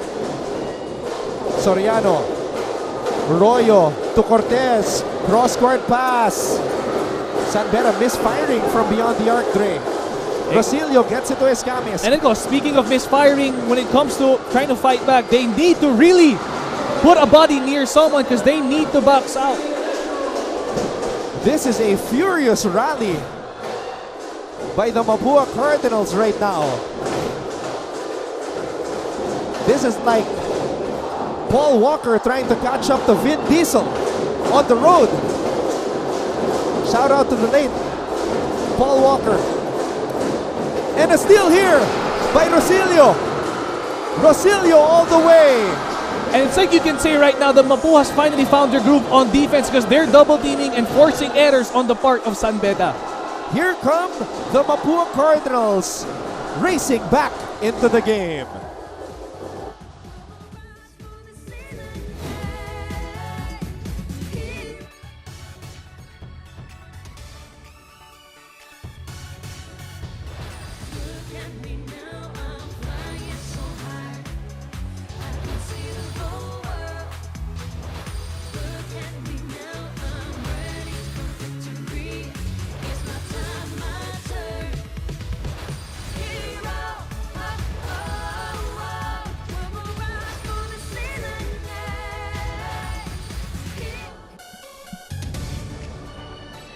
A 9-0 run by the Mapua Cardinals. And while that run was happening, they were very busy on their phones. Probably updating their loved ones with this exciting matchup right now. I'll be doing the same. I want to spread the word of how exciting the game we have right now. Dre, it started with that unsportsmanlike foul on Royo, and then Rosilio hit the 2 free throws. He ended the 9-0 run with that fast break layup. All I can say right now is props to Mapua for their defense. Kitang-kita, this is so different from the other defense that they were giving San Beda because now they are double teaming. Now they are forcing turnovers. So best believe that San Beda is going to have a more difficult time right now because I don't think there's any signs of them slowing down on defense because look, they are picking up full court and pagdating ng half court, magda-double team na yan. Good press break for San Beda to get it across despite the pressure from the Cardinals. A lot of time to go in this game. Andrada, extra pass. Puno hesitates. Binigay dito kay Royo who calls for a hopya screen. Royo, one-legged shot. And it falls out of bounds. Dre, San Beda has been living and dying by the 3 lately. So, during the first part of the game, they were struggling, but they still continued to because the shots were falling on their side. Kumbaga, it was working for them as long as they keep shooting and be more consistent. Pero ngayon, it's towards the end of the game. It's now time to make smarter plays. Kasi now you know that your shots are not going in. It's best to find players inside the paint or a different type of play, in other words. It's now a 12-0 run for Mapua. And they have cut the San Beda lead down to 1. Andrada. No.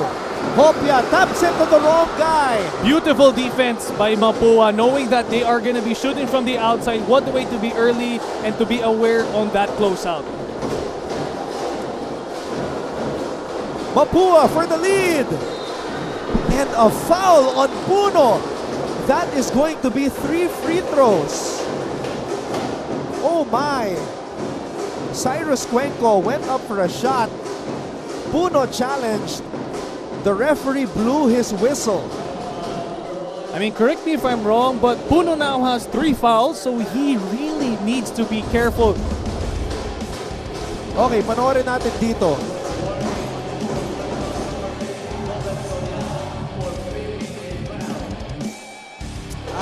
Okay. It wasn't a foul on the shot. Okay. It was a foul before it. So, no 3 free throws coming up. Possession na sa Mapua ngayon. San Beda dodging a bullet there. Rosilio face to face. Not the best shot when you're a point guard shooting it over a big. Cortez, it's his playground. Oh, but he loses his toy. Soriano and Hopia in a wrestling match with Soriano, and they need to be separated right away. That was a sorry miss by Jopet Soriano.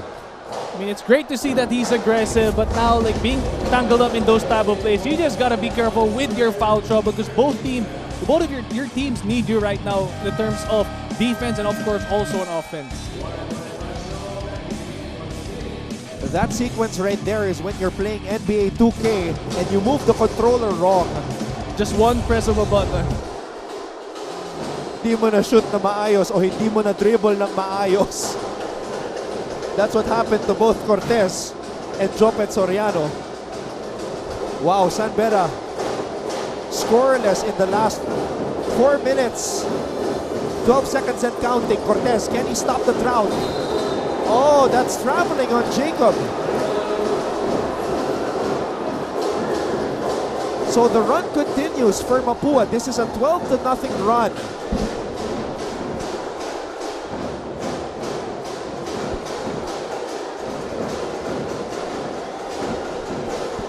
Mapua trying to reclaim the lead.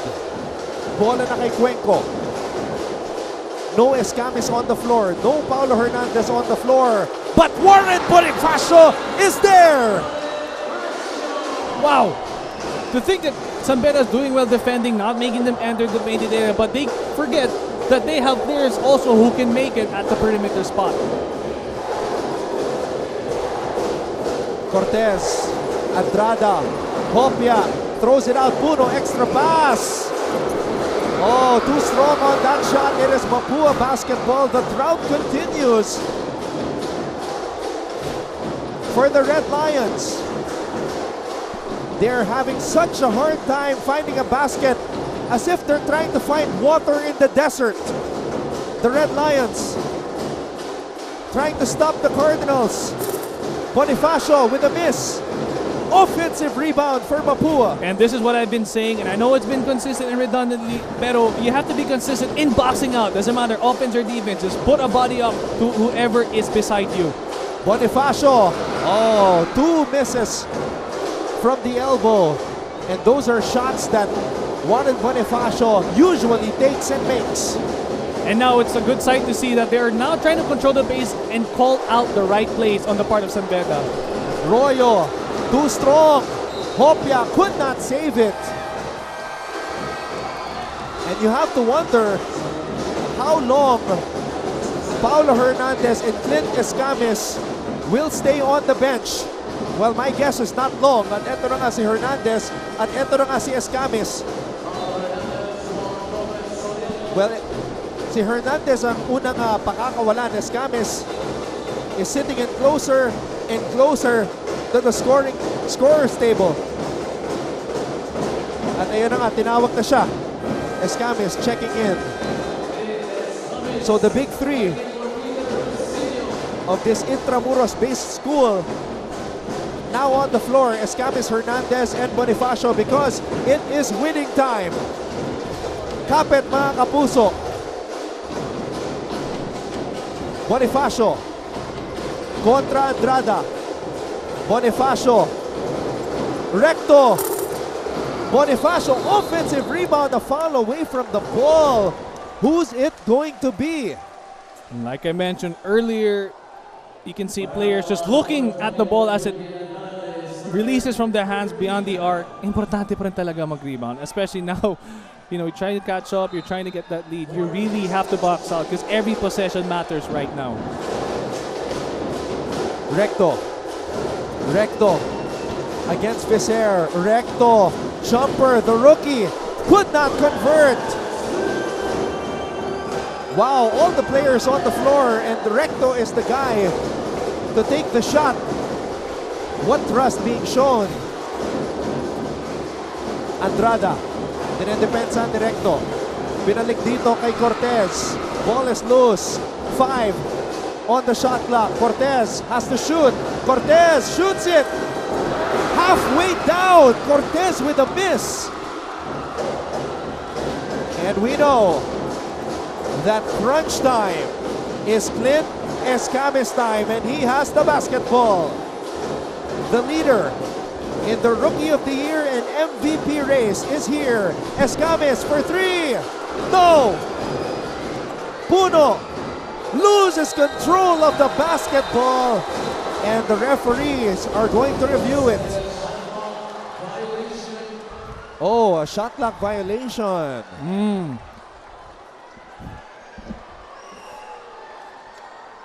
Kasi initially, tumuro yung referee, Mapua ball. And then San Beda was saying they're gonna review it. And then nagbago bigla yung isip ng referee. The shot clock violation. At tama nga naman, hindi tumama sa ring yung tira ni Escamis. And Escamis back on the bench. Offense, defense substitution.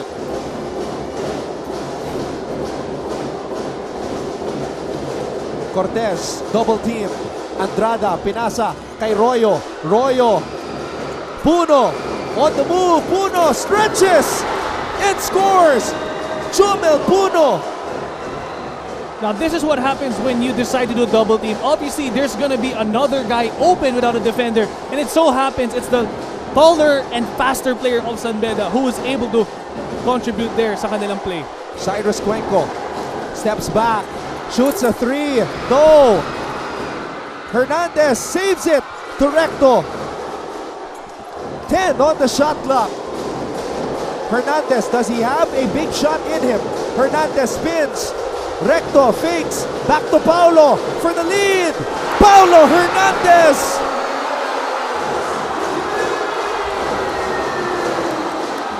Much in the clutch. Mapua back on top.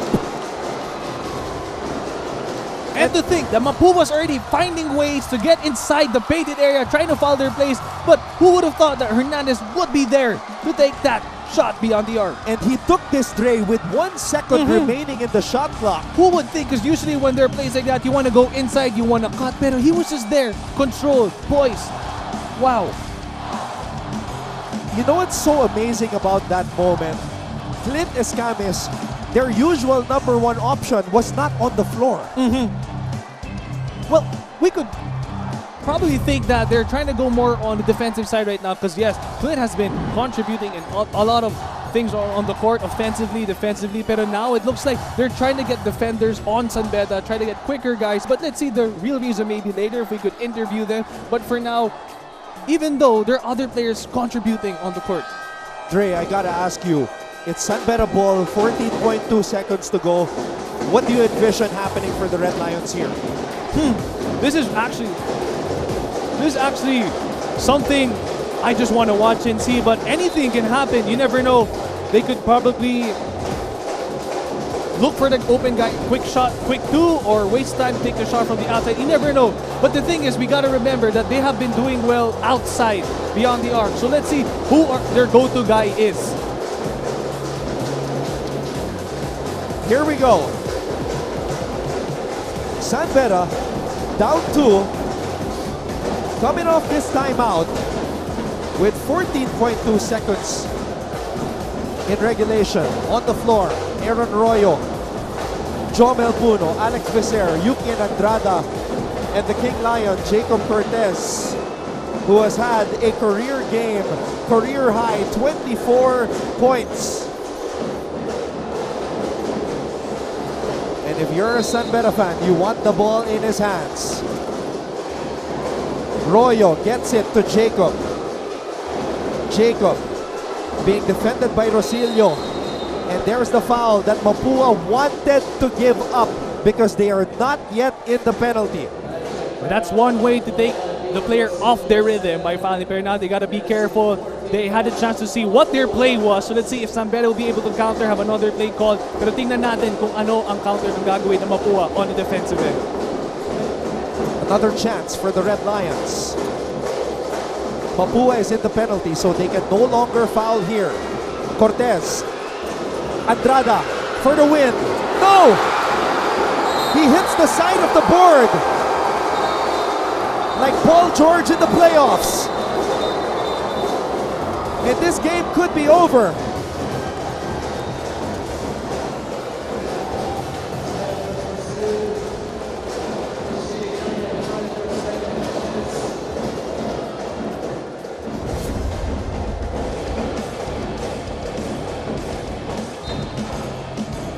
To me, that was a good play though, because Andrada has hit big triples in this game. Oh yes, definitely. And that's one of the players you want to look out for and look for on your offense, because he's been doing well offensively, especially beyond the arc. And what a way for him to be playing today, because if it wasn't for him, I don't think San Beda would be playing like this right now, because you got to give it to him. What the energy has given, at the same time, everything that he has done offensively and defensively on the part of San Beda. 15 points, 8 rebounds, 1 assist, 5 out of 8 from beyond the arc. Yukian Andrada, he was open but just missed badly.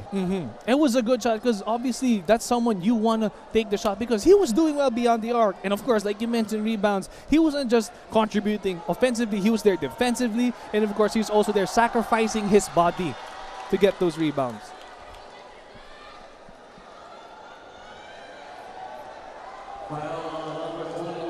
Andrada is fourth, and that is the 14th foul on San Beda Red Lions. Official time remaining in the game is 1 second. It's going to be Mapua basketball, 1 second to go. They just need to throw a proper inbound pass to get this W, Dre. That is true. So let's see kung ano man ang tatawagin ng Mapua. Pero just going back, what a game we had. Everyone on the court, everyone coach puts in, they have been contributing, and it's very exciting to see. And look, not just us, but everyone else is just standing up.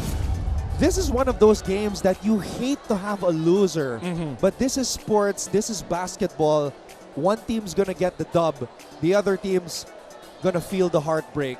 And San Beda has been feeling a lot of that in the second round, Dre. That is true, but knowing that obviously there are still other games to look forward to. Now this is gonna be another way for San Beda to bounce back, because they are, I'm sure, if they were ready now, ready in Israel, what more for their other games? Because you can see that they've been aggressive, things were going their way in some parts of the game. So now all they have to do is be consistent.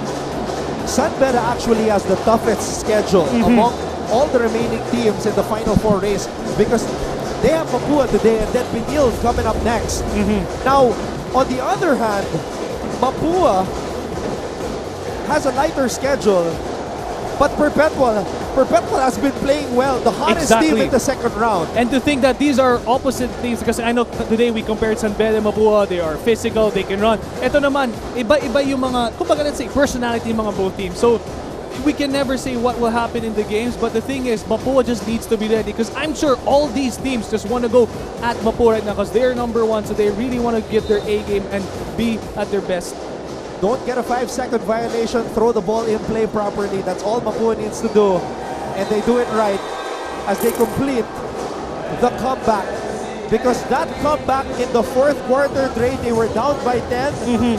That was pure heart and determination by the league-leading Mapua Cardinals. That is true, and what a way for them to adjust quick. Because what you want to see with Mapua, they are quick to adjust offensively, defensively, and it went their way because they stuck to the game plan, and that's what you want to see kung Mapua po kayo.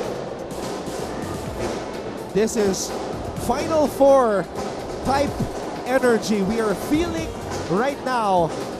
And the Mapuan community is celebrating as they improve their record to 12-3. Ahead of the second place LPU Pirates, who lost earlier at the buzzer to Perpetual. So LPU is behind them 11-4. So Mapua is in prime position to finish the elimination round at the number 1 spot with a twice-to-beat advantage should they continue this type of play and ride on this incredible wave of momentum.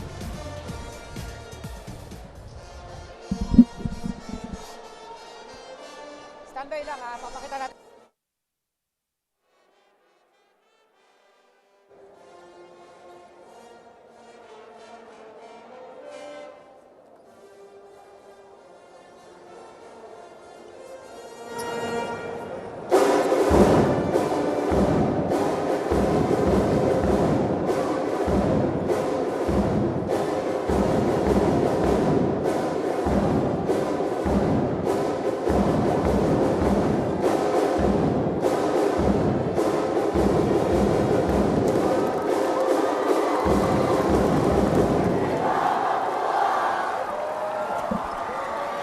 Our Milo, champion of the game.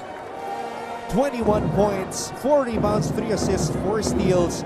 Clint Escames, Milo bring the champion within, the leading candidate for Rookie of the Year and MVP with a marvelous performance. But his teammates, they brought the Cardinals home in the end.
Oh, the emotions. You saw the expression on the face of Mike Cortez because his son, Jacob, had such an unbelievable game, laying it all out on the line. But, you know, as Andre and I were saying, one team has to win, one team has to lose. We'll have post-game coverage when we return after this big win by Mapua against San Beda.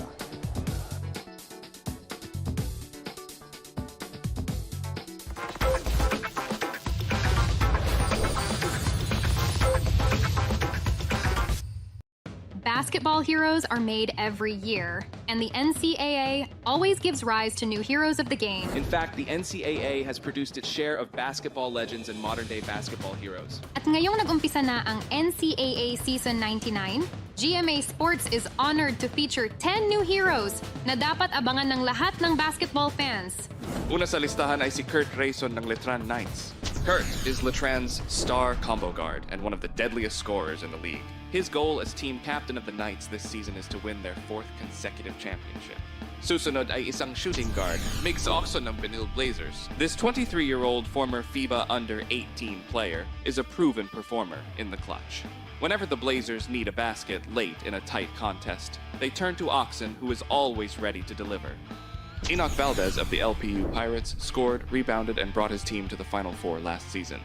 Kitang-kita yan after he scored 30 points laban sa San Sebastian na naging dahilan para makapasok sila sa semis.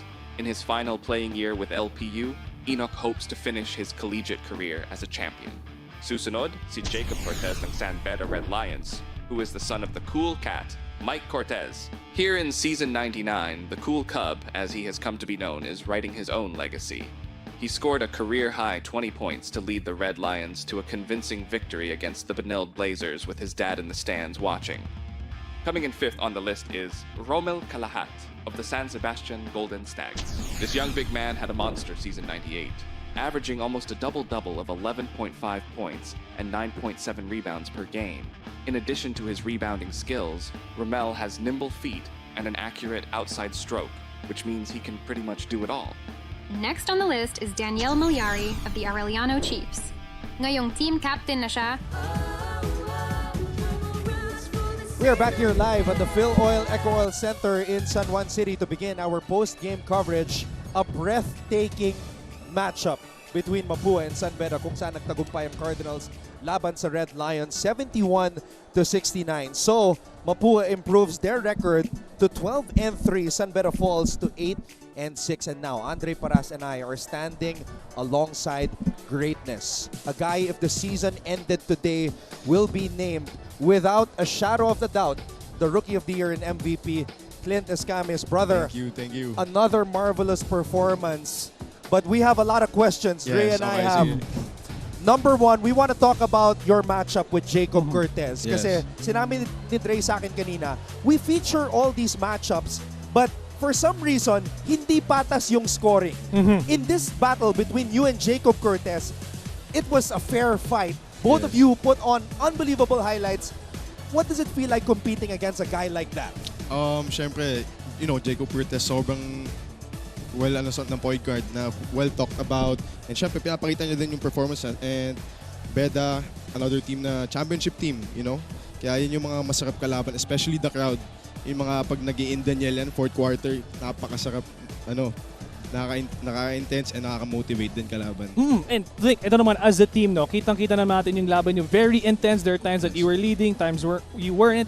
Pero nung yung naghahabol kayo, how did you guys not panic and how did you manage to still control the pace of the game? We've been to this spot before na tampa kami, mga like 10 points, 17 points nung last game against LPU.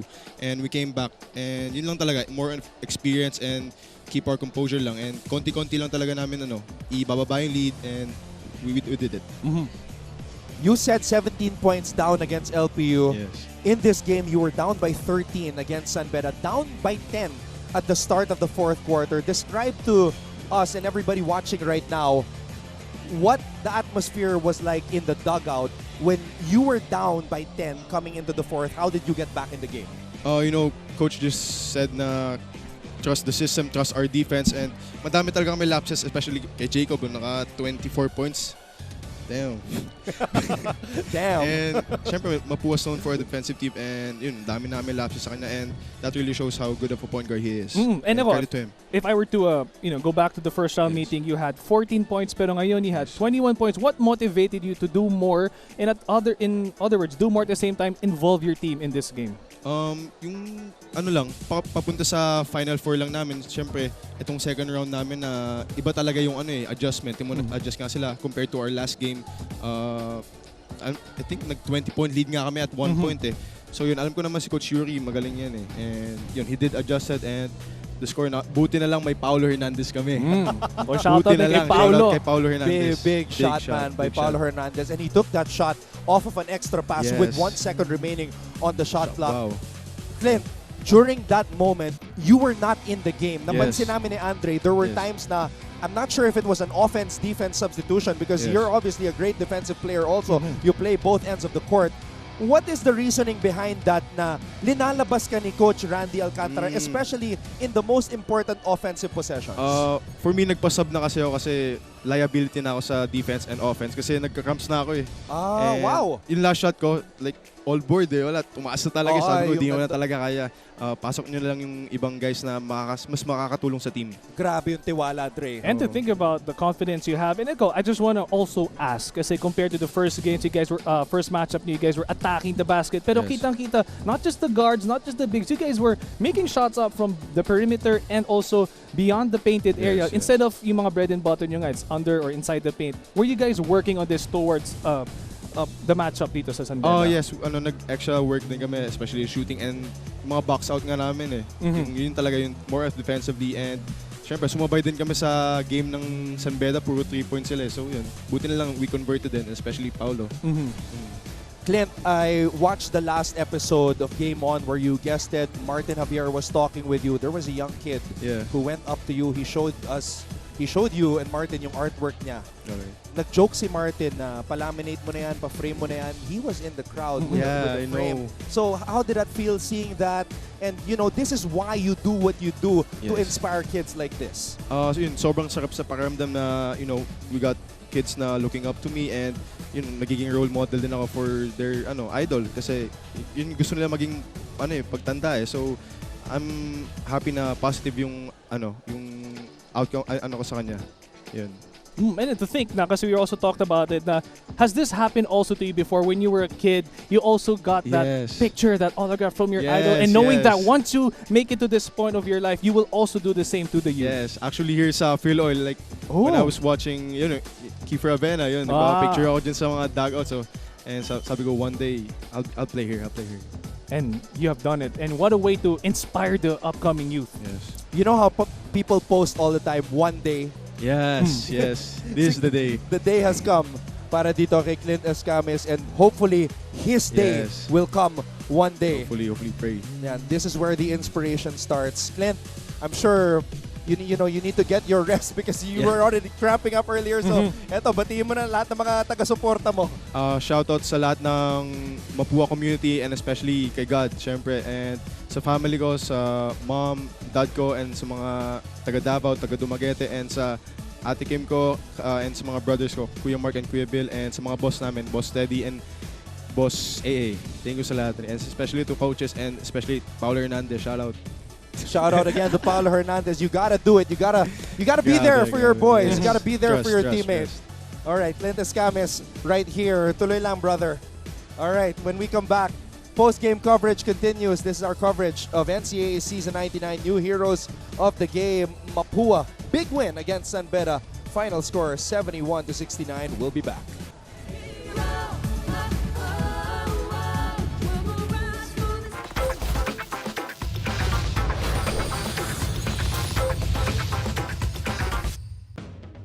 Sports has a unique way of making memorable moments, and NCAA Season 98 was an absolute showcase. Kaya naman, magbalik tanaw muna tayo at panoorin ang mga di malilimutang pangyayari nitong nakaraang season para mas lalo pang ma-excite ang fans sa kakasimula pa lang na Season 99.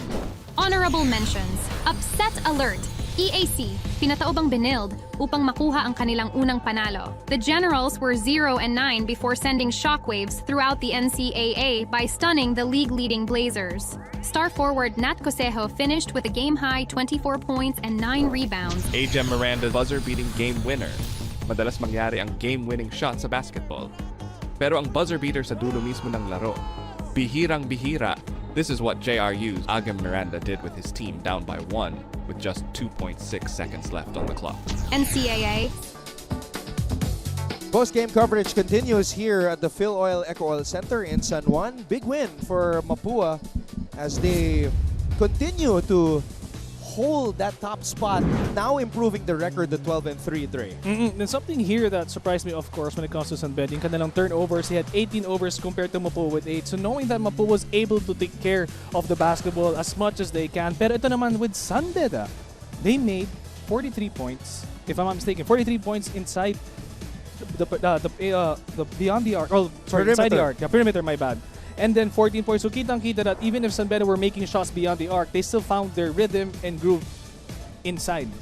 Ito naman sa starter points, hindi naman nakakalayo, but kitang-kita kung sino man ang pinasok ni coach or whoever coach need in the court, they will be contributing for their team. I really like what Clint Escames said earlier na, he's not trying to be the hero. Hindi siya humi-hero ball. When he knows he's not physically there, he would rather put his trust sa kanyang mga teammates. And that's a good thing. And that's something you want to look up to. Kasi usually, when I know we know players like this na, kaya ko pa the coach, but it's going to affect the game. It's going to affect the play of your teammates. But the thing is, yung maganda dito, he owns up to everything and what a very humble player he is. And of course, this is why he is known to be why he's also one of the greatest dito ngayon sa Mapua. And a great example to the kids, great example as a player also, unselfish. And yun nga, if you want to be a championship team, everybody has to be on the same page. They have to be locked in. You can't have those individual, hidden agendas. Diba? Kailangan tulungan.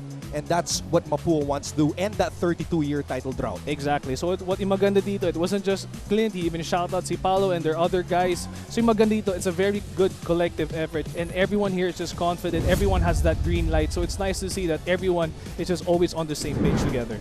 All right, Andre, we are close to the end of the Final Four. Kindly break it down sa lahat ng mga manonood ngayon.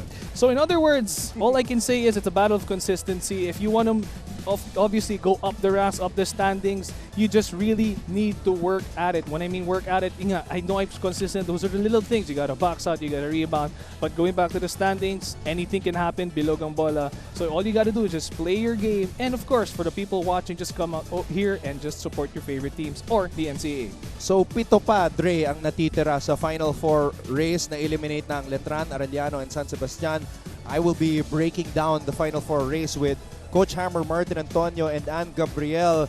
Dre, your thoughts on what has been a great day of basketball once again dito sa NC? To be honest, after this, when I go home, I'm going to watch a replay. I just want to feel the excitement again. But I'm sure the upcoming games will also be the same because ito, pukpukan na talaga. So I'm excited for the NCAA. I'm excited for all the teams that are playing because everyone is giving their all. Always a pleasure, brother. Thank you, thank you. Andre Paras, Baby Bear, with us here on the panel. And of course, magpapatuloy ang mga laban. On Tuesday, this is the last full week actually of NCAA Season 99 Men's Basketball at 1:30, Letran and Arellano. This is just a battle for pride as both teams are already out of the Final Four race. And then, ito, importante to, two teams fighting for their Final Four lives. JRU versus EAC. Eto na, this is really be exciting because both teams are physical. Both teams are always at it when they go up against with whoever. But the thing, what I like about them is they're always consistent, defensively, offensively. So I'll be excited. Hopefully, if I get to cover. If not, I'll be here to watch and support as well. Our colleagues are getting ready downstairs. Coach Hammer, Martin Antonio, and Ann Gabriel making her Game On debut. So stay tuned for that, mga kapuso. We will be talking about the Final Four race, which is intensifying as we enter the final week of NCAA Men's Basketball. Again, partner, great working with you. A pleasure breaking down what has been another classic game in NCAA history. Thank you so much, and I look forward to seeing you again. All right, so for Andre Paras, of course, Direk Raul De Ocampo, and all of us from GMA Synergy, do stick around. Game On coming up next here in our coverage of NCAA Season 99, New Heroes of the Game.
Number 2 world-ranked pole vaulter at Asian Games gold medalist na si EJ Opiena. Tinultukan na ang issue ng doping matapos makatanggap ng apology mula sa nag-akusar rito.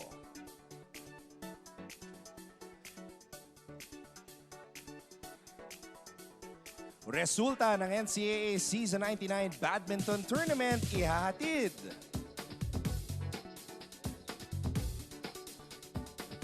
At ilang miyembro ng Perpetual Altas nakipagbulahan kina Benji at Andre Paras. Mga kapuso, nagbabalik tayo dito. Post-game coverage and of course, another edition of Game On. Dito pa rin sa Phil Oil Eco Oil Center sa lungsod ng San Juan, live on GTV. Ako po si Anton Rojas. With me, of course, is our resident strength and conditioning coach, Coach Hammer Martin Antonio, and we have to do this because for the first time on the show, we will be welcoming and joined by our NCAA junior anchor, former courtside reporter, dati naghatid lang ng balita from the sidelines, now with us to analyze the games. Let's welcome Bailey Akot. Thank you so much. Hi mga kapuso, magandang hapon sa inyo. Salamat sa pagtutok. Happy Sunday to each and every one of you. Salamat po. Look at me now, I'm flying so high. I can see the whole world. Look at me now, I'm ready to breathe. It's my time, my turn. Hero, oh, oh, oh. We will rise from the ceiling. Hero, oh, oh, oh. We'll take flight, push to limits, yeah.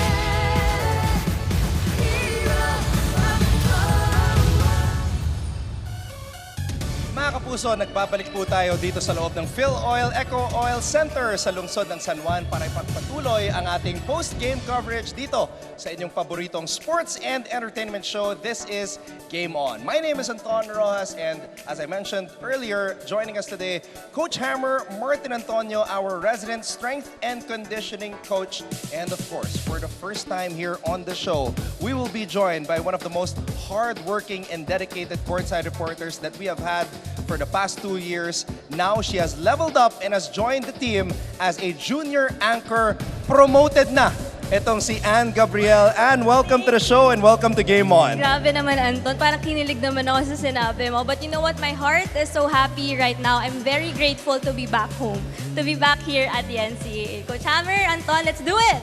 Ann, bago tayo magsimula at pag-usapan itong Final Four race, which I mentioned will be our topic today, Coach Hammer and I just want to ask you, and of course, I'm sure the NCAA fans who have followed you are curious to know, ano ba ang pinagkakaabalahan ng isang Ann Gabriel lately? Nakita namin yung feature mo sa NCAA Chess. But what else have you been doing, and how happy are you to be back in the NCAA with a different role? Yes, Anton, mga kapuso, I was away because of personal reasons, health reasons, but now everything's good. I am back. In fact, yeah, I did the report for the chess tournament, and it was fun, and now I'm here at the Game On. Medyo naninibago, but let's do it. Naninibago pa siya dyan. Naninibago pa siya dyan, but in rhythm. Ann, welcome back to your NCAA family. Is really happy for you to be here. But again, Anton, you mentioned Final Four implications. 2 of our games today, mga kapuso, last possession, doon nagkatalo. So, yun lang eh, Anton. This is not good for my blood pressure. Watching the NCAA, taas baba yung blood pressure, pati yung heart rate ko eh. Palakad-lakad nga ako dun sa gilid kayo na si Ann, nakikita ako. Hindi mapakali si Coach Hammer. Actually, kanina pa siya. Alam niyo guys, this was one of those game days that you encircle on your calendar because yun nga, of the Final Four implications and of course, the stars that were ready to ball out dito sa ating laro. So let's break it down. This 3-game schedule, actually our last 3-game schedule dito sa NCAA Season 99 Men's Basketball. Simulan natin with our opening game in the morning kung saan nagtagumpay ang Benil Blazers laban sa San Sebastian. San Sebastian officially eliminated from the Final Four race. And in this game, Will Gozum started for Coach Charles Tew, Coach Hammer. Finally playing his natural position, playing as a power forward si Wilgozum was more comfortable playing within the system and mas marami siyang high percentage shots na in-open up today, talking about the offense of Coach Charles Chu, and their defense in the end game was stellar because at a point, lumalamang pa yung sa San Sebastian, but CSB being able to capitalize on turnovers and being able to execute, especially with extra passes just like that. And this was a big win for Benil kasi nga natalo sila laban sa LPU in the battle between the two remaining unbeaten teams in the second round. Good bounce-back win for the squad of Coach Charles as they try to make that push for the Final Four. Ann Gabriel, ano naman ang masasabi mo sa tira ni Mark Denver Omega kanina? One word, miraculous. Sabi nga ni Coach Hammer, nung tinira ni Omega yung 3-point shot at pumasok, sabi niya hulog ng langit. Exactly. And I'm not surprised. It is hulog ng langit. It was miraculous. It was phenomenal. They got that win because of him. Ako, iba yung sasabihin ko, Coach Hammer, and this is with all due respect kay Mark Denver Omega at sa buong Perpetual community.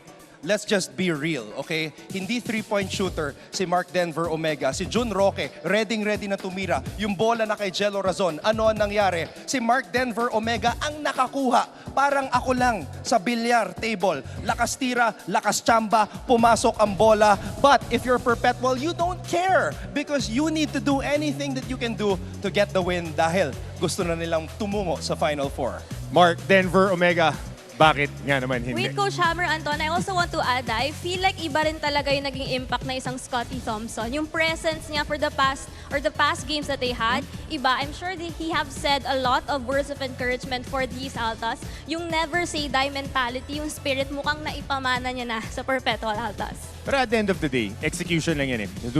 Sa dulo ng game, LPU was leading comfortably. I did the game with Kuya Andre Felix kanina.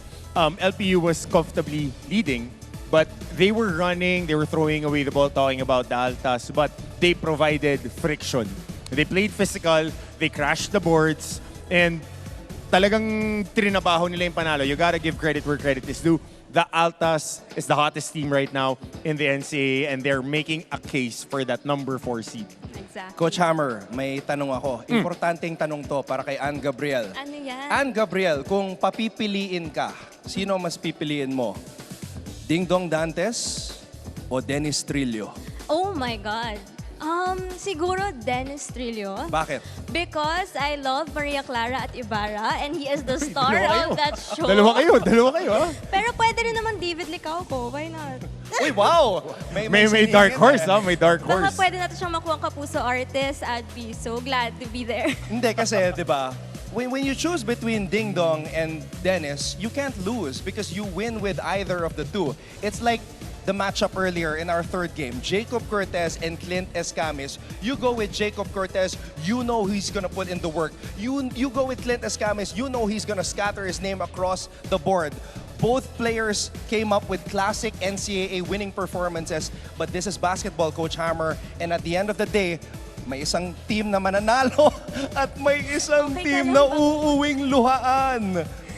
You know how much I love my San Beda Red Lions, but at the end of the day, Paulo Hernandez, everybody knew that he is the big game player. Pag end game, tatlong pangalan eh. Di ba? Tatlong pangalan niya sa NCAA, JM Bravo, Paulo Hernandez, Kurt Rayson. For the past few years, Kurt Rayson has proved himself in the end game. This year, naging challenging lang for him. That's why they were eliminated early. But Paulo Hernandez, gutsy 3-point shot. Could have gone another way if San Beda got the rebound, but at the end of the day, Mapua taking care of business in the last 30 seconds of that game. Remember, San Beda was leading by as much as 13 points before an unsportsmanlike foul was called, clear path foul. And then Mapua stringed a 15-0 run na yun yung nagtawid sa kanila dito. And at the end of the day, championship teams make championship plays. And that was a championship play right there earlier when I was calling the game with Andre Paras. I said that for Mapua to win the championship, it can't just be Clint Escamis and Warren Bonifacio. It has to be the big three, all clicking at the same time. And that's exactly what happened with Mapua today. Kaya naman nagtagumpay ang Cardinals sa isang makapigil hiningang laban kontra sa Red Lions. Patikim pa lang to, mga kapuso. We are just getting started. We just broke down the 3 games for today. But I will be talking about with Ann Gabriel and Coach Hammer Martin Antonio the Final 4 race. But first, puntahan muna natin ang isang na namang nakakatawang edisyon ng Bolahan kasama si Benji Paras at Andre Paras. Bumisita sila sa LPU Pirates. Winning streak, losing streak. Tandem yan ng LPU Pirates. Ano ang reaction nila dyan? Malalaman natin dito lang sa Bolahan.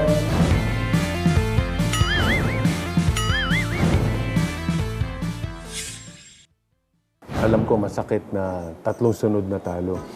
Ano ba yung mas masakit? Matalo ng 3 sunod o mabasted ng 3 sunod sa babae? Sa nililigawan. Ano ba mas masakit doon? Yung ano po, matalo po ng 3 sunod. Mas okay na yung mabasted. Kasi mas marami. Ano?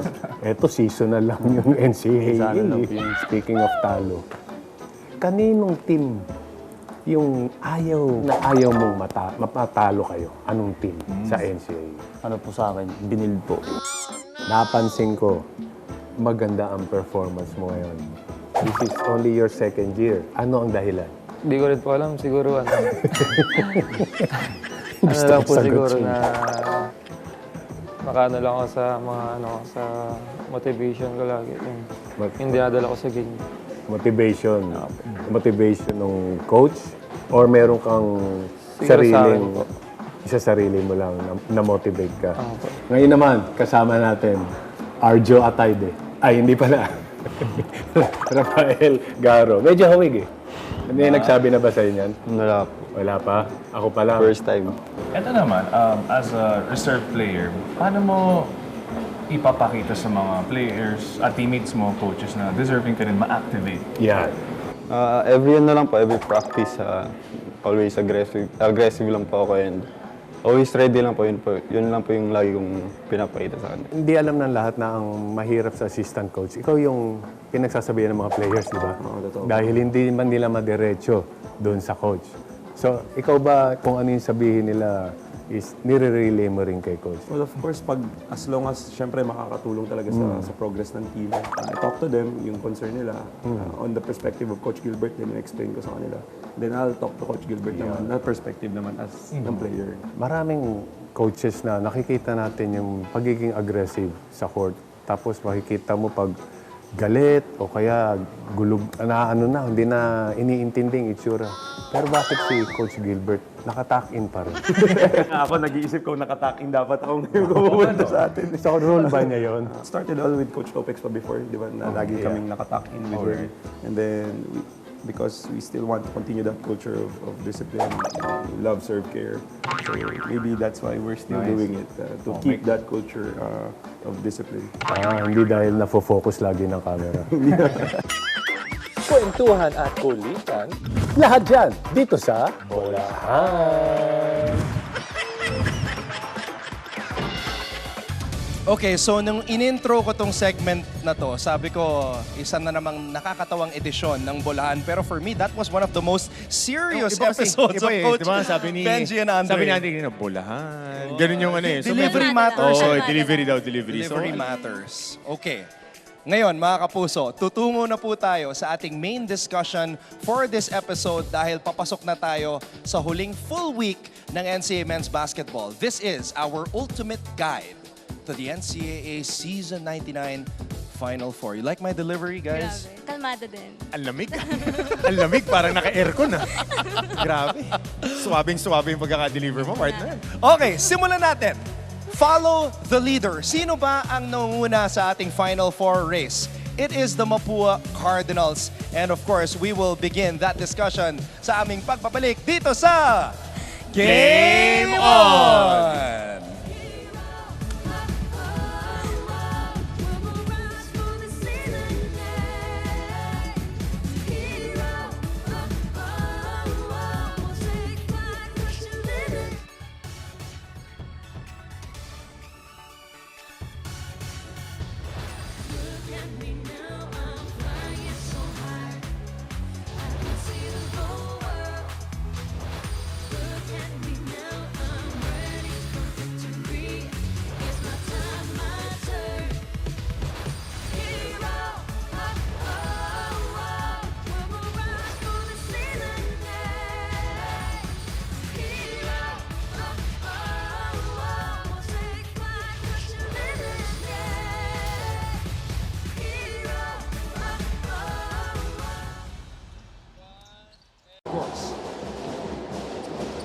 bola napunta dito kay Jude Roque.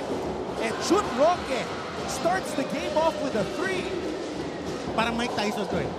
Kailangan, hindi mo kayang sabayan ng puwersahan to sa simula eh. Kailangan medyo jab-jab ka rito sa perpetual. Meanwhile, Plus, they're a tough team despite their current rank in the standings. They shouldn't be overlooked because they're a solid team with a system na bagay sa kanila. Humble, prepared, and willing to do whatever the team needs from him. ito yung unang tira. Jude Roque, what a season he is having. Let's begin our ultimate guide to the NCAA Season 99 Final Four. And of course, it starts with our league leaders, the Mapua Cardinals, improving their record today to 12-3 after that big three-point shot by Paulo Hernandez that is making Coach Hammer get into his feelings.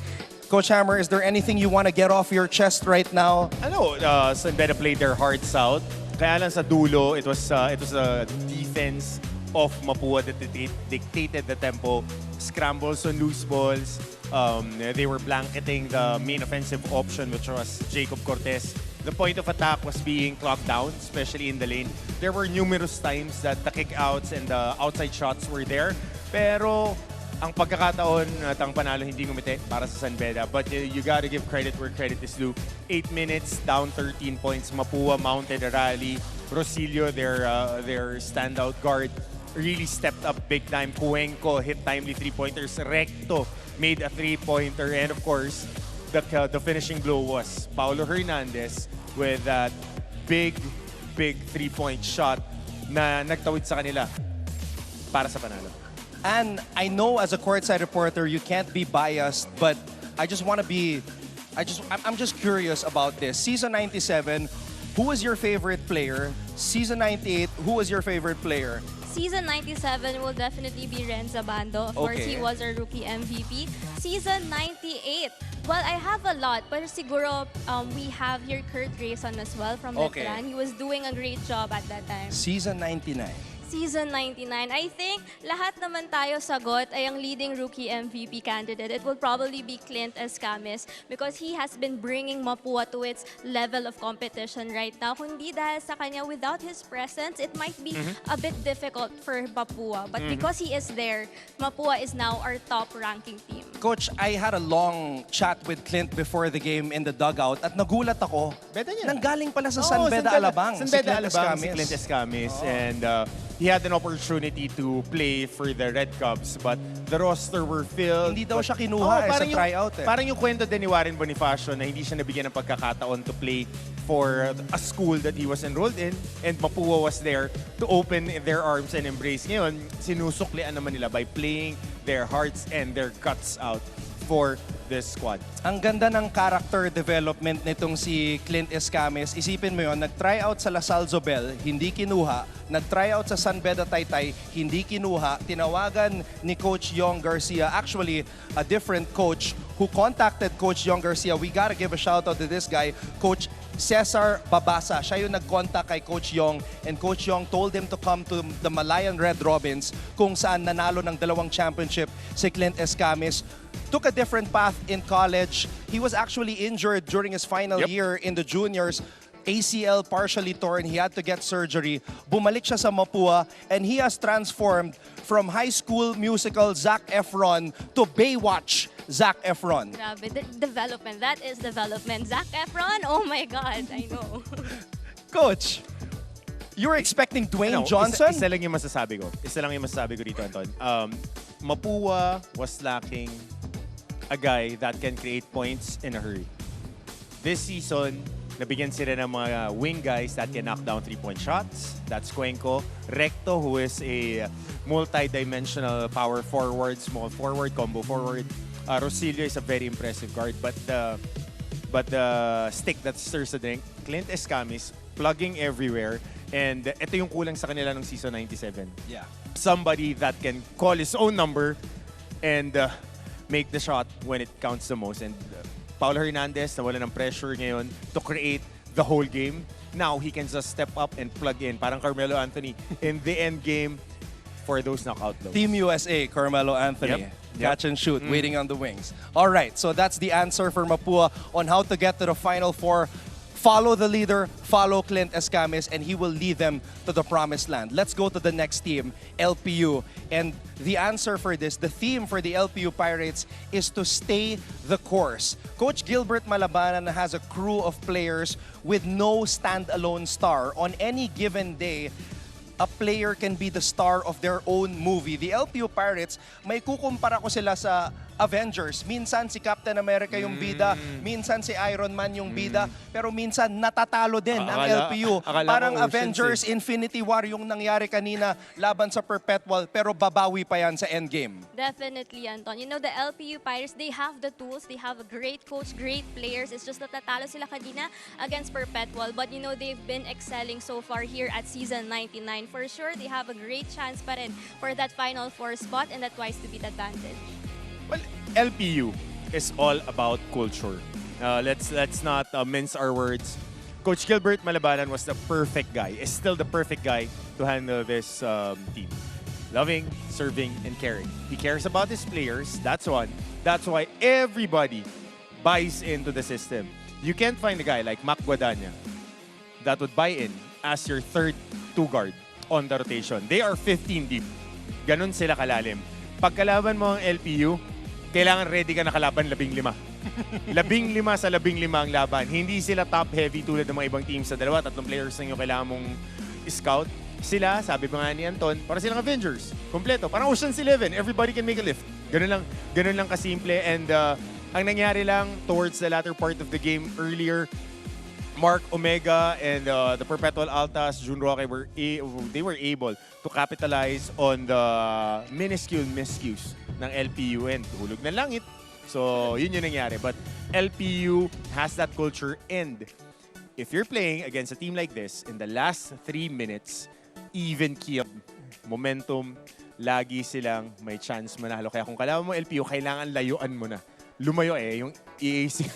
Kala yung naabot pa. But at the end of the day, they need to just stay the course, as what we said, and lock it in.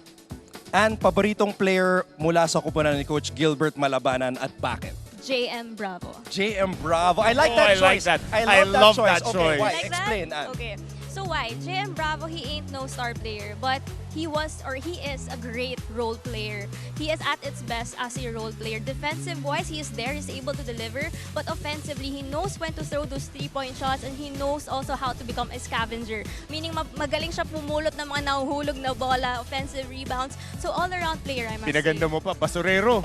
Yun ang laro. Basurero. Oh. Eto, sabihin na lang natin, Coach Hammer, JM Bravo is the epitome, of being a star in your role.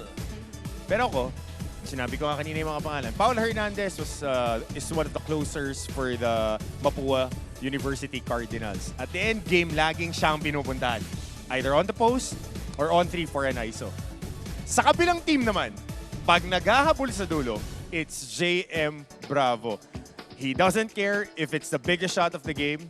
As long as he has a straight line, he would drive it. Or if it's open, he will knock it down. Ganun siya kakumpiyansa. And his confidence stems from the belief and the trust of their coach sa kanya. All right, so from a role player who plays like a star, we go talk about a bona fide star. Let's go to the Benil Blazers, ang kupunan na consensus championship favorite bago nagsimula ang NCAA Season 99.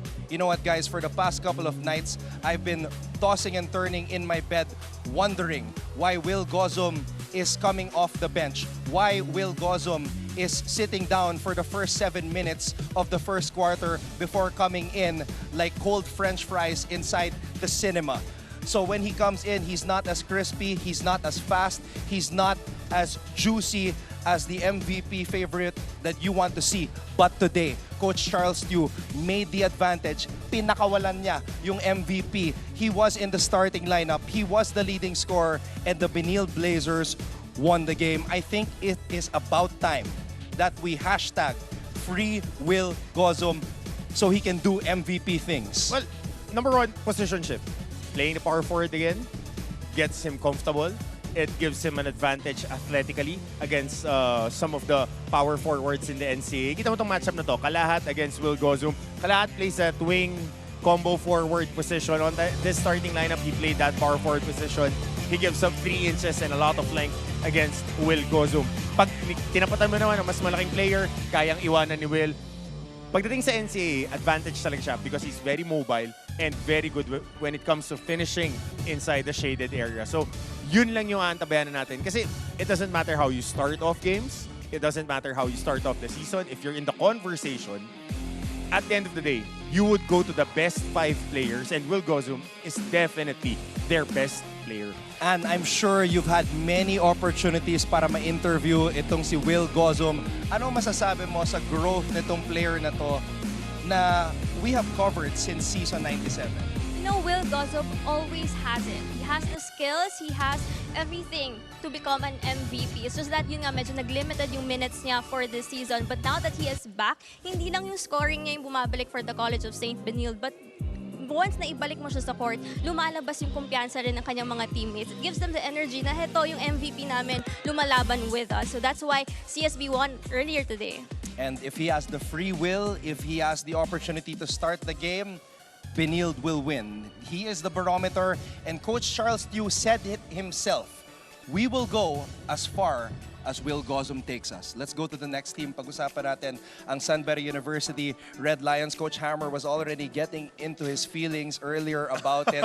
Alam mo, para sa akin, I want to ask you this, Coach Hammer. Para sa akin, kasi kung LPU Avengers, itong San Beda Young Avengers, yung sina Spider-Man pa, sina Miss Marvel, sina Kate Bishop, yung mga heroes na hindi pa handa labanan ang isang Thanos-level threat.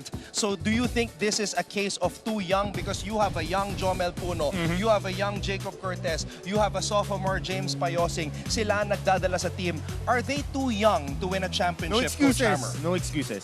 Youth is often wasted on the young. Di ba? Yan ang lagi sinasabi sa atin. When the opportunity is right there, I would always go back to what one of my favorite coaches that I played for, also part of the NCAA family, Coach Topex Robinson. He would always tell us, his players, na yung opportunity darating yan. Whether you're ready or you're not, you have to step up and deliver. Hindi babalik ulit yan. Dire-diretso ang buhay, aabante. But at the end of the day, San Beda lost in the end game. Via a Jade Talampas 3-pointer, via a Romel Kalahat offensive rebound, via a 3-pointer by Paul Hernandez. That's 3 of the 4 losses na. Only by 1 possession. That they are at the cusp of winning. Ganun kasimple. It's the small plays. Might be attributed to the youth. Na-mention ni Coach Jude Roque. Boss Jude, he mentioned it to you when you asked him about San Beda and how they would be faring this year. It would be a testy year for San Beda because veterans have graduated. JB Bahio and James Quecote, 2 of our top 5 players in season 98, and 3 of their top 10 players move on to a different school. That's Tony Inot, who was an MVP in a league yesterday, Justin Sanchez, who is also one of the top 5 players in that league, and Gabby Cometa, Coach Yuri Escueta's backup point guard last season. So mabigat yung mga nawala dito sa San Beda. Ang sinabi ni Coach Jude sa akin, it's the most challenging year for San Beda since he became the team manager. And when he told me that, I went into the locker of San Beda. I apologized to Coach Jude, who's a longtime friend, one of my first broadcast partners ever. Apologized to Coach Yuri Escueta. I said, I hope you guys aren't mad at me na hindi ko sinama ang San Beda sa Final Four because of those reasons that you just mentioned. Masyadong mabigat yung mga nawala. But you've seen them perform in the first round. They were 7-2. Ngayon medyo na-check sila. They're 1-4 in the second round. The biggest question right now is, will you wear your big boy pants? And will you perform with your backs against the wall, with your dreams being taken care of by other people? Will you take that Final Four slot? Or will you let other people take it from you?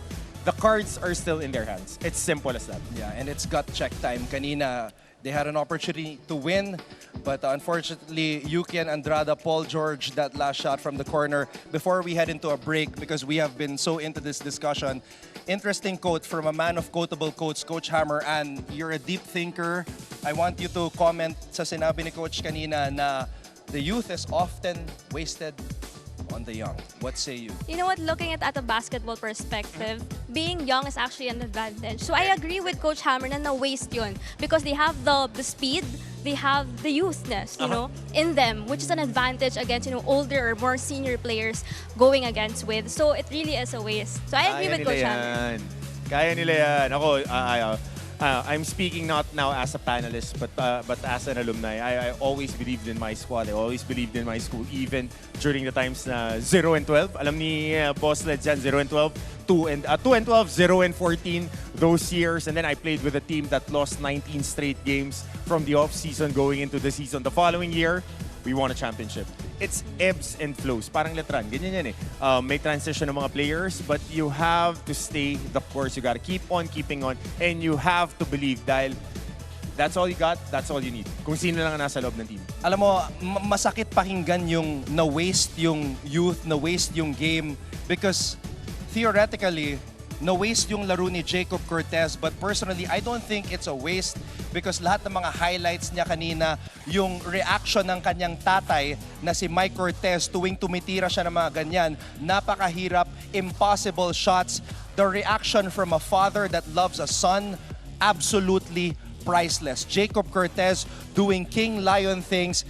This is what I'm talking about. Moments like this last forever. It's gonna live on the internet in season 149. It's still gonna be there. The cool cat Mike Cortez breaking out a rare smile. He was showing that right smile. But I'll give you a quick trivia. Jacob plays so well when Tita Joy is watching the games, and she was there beside Kuya Mike, and of course his cousins are there, and you couldn't ask for more. Kay Jacob Cortez, he has been throwing his body around. He has been bothered by a bad foot, bad hip, and a bad shooting hand. Since the late part of the first round. Yuki Andrada had the hamstring strain, is nursing tendinitis on his shoulders, but no excuses. No excuses. The moment that you wear your jersey, you saw those guys. They're throwing their body. Peter Alfaro, you gotta give a shout out to the captain, still working his way back. Had concussions prior to the season. He broke his nose, suffered a cut on his eyebrow, was out of commission with a concussion, working back, and yun lang yun eh. At the end of the day, you have 4 games. Seniors, Cliff Hopia, Dami Contapay, JV Gallego, and Peter Alfaro. You gotta give it to those guys. They serve the school. Now, for the younger guys, you have to win for your seniors. It's their time. And sinabi ko nga kanina sa broadcast, I don't care if he's only in his 3rd year, crown him. He is the King Lion, Jacob Cortez. Unbelievable player. And since, you know, you're a junior anchor right now, let's take a break. I want you to lead us into the break. All right. This is first time in history. Okay. Are you ready? All right. Mga kapuso, we'll be back here only at Game On!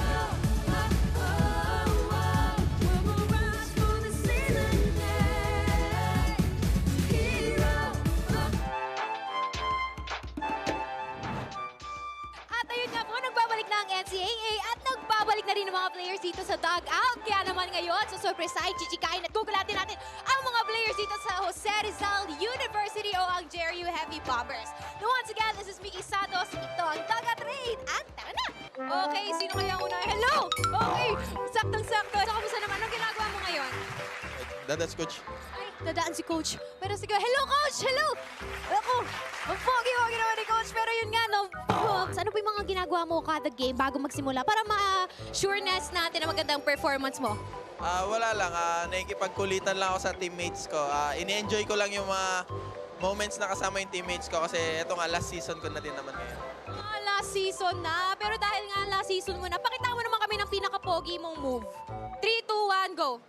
Ay, smile lang. Good boy lang siya. Smile lang siya. Sino pa kaya ang susunod na player natin dito? Okay, sino? Hello. Kamusta? Player ka ba? Bale, reserve ka? Okay, kamusta naman? Anong ginagawa mo ngayon? Wala, nag-scroll lang social media. Bilang isang reserve, ano bang kalimitang ginagawa ng isang reserve? Nag-o-observe kung anong mga nangyayari sa inside the court, tas outside the court. Tas yung pag mga nadadown yung mga teammates, syempre, ili-lift up namin para mas magkaroon ng kumpiyansa sa loob ng court. Okay, so sinasabi mo nga na nag-o-observe ka. Sino pinakamatakaw? Pinakamatakaw, actually lahat kami. Lahat kayo. Sino pinakamaraming nakakain? Wala, lumabas si William C. Wala, lumabas na si William C. At dahil dito, ay pala, lumabas! Saktong-sakto! Anong ginawa mo dun sa room na yun? Naglabas ng saman loob. Nalabas mo naman lahat? Nalabas ko naman lahat. Nalabas mo naman lahat. So, ready ka na sa magiging game niya mamaya? Ready na. Okay. So, kapag nakakashoot ka ba, anong ginagawa mong pose? Meron ka bang mga celebratory pose? Actually, wala eh. Pero kung gagawin... Mga kapuso, you're still watching your favorite sports and entertainment show. This is Game On. So, we are discussing the ultimate guide to the NCAA Season 99 Final Four. We've already broke down the scenarios for the first 5 teams. So, let's go to the final teams. The first 4 teams. So, meron pa tayong 3. Pag-uusapan natin ngayon ang JRU.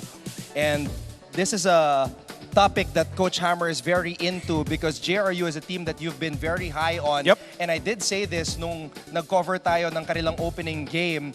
This is the year that everything should come together for the Heavy Bombers. Pero I feel like sa ngayon, alam niyo yung palabas na Oppenheimer?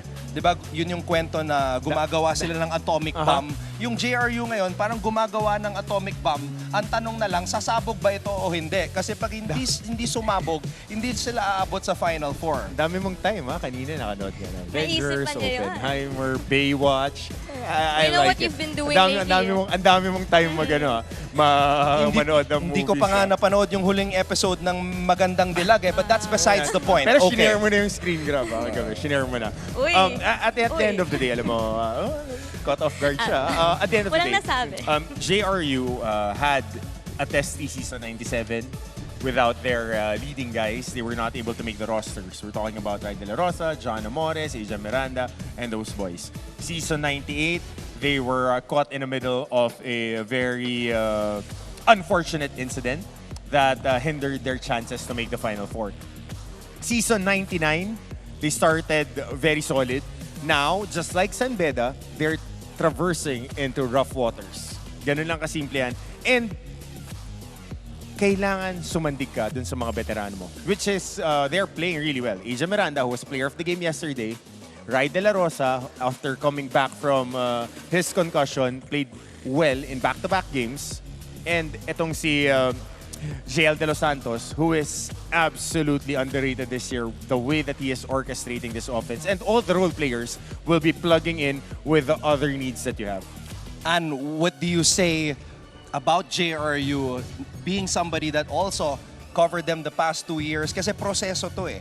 This is a process that started in season 95, pre-pandemic. Coach Louis Gonzalez has been here. This is his 4th season. What can you say about the journey of JRU to try to make it back to the Final Four? You know, the JRU Heavy Bombers, tulad last season, season 98, they almost had it in the first round. But yun nga, second round, dun tayo medyo nagkaroon ng problema. So here at the season 99, they also had it for their first round. Pero dito sa second round, medyo they're struggling. They're at 3 wins, 3 losses. So sana they get their form back because kailangan nila, they need to win the remaining games so that they would still have the chance to get into the Final Four. Nakuha na nila di ba? They found their groove in the first round. They played so well. They just have to get back to basics, Coach Hammer. Hinga lang na malalim. Kalma lang. Kalma lang. Trust the system. Trust JRU basketball and everything will fall into place. Sa tono ni Coach Hammer, parang nagli-lead siya ng gym class eh, di ba? Parang calisthenics. Steady lang. Grabe ka naman gym membership, nagtuturo ng pre-workout, yung mga stretching para hindi ma-injure. Stretching lang. Konti. But okay, alam mo, we talked about the first 2 teams kanina. All these teams, from Binil down to the wire, the best thing that they can do is win all their remaining games just to secure that slot. Dahil it's a very, very competitive season 99. O hanggang 7th seed may pagkakataon humabol para makapasok dun sa Final Four. Alright, win all your remaining games. Oh, yun Itong EAC, meron pang 3 laro na natitira and the magic number for them is 11. If they win 11 games, this will have been the winningest season in EAC history since joining the NCAA since season 85, 2009.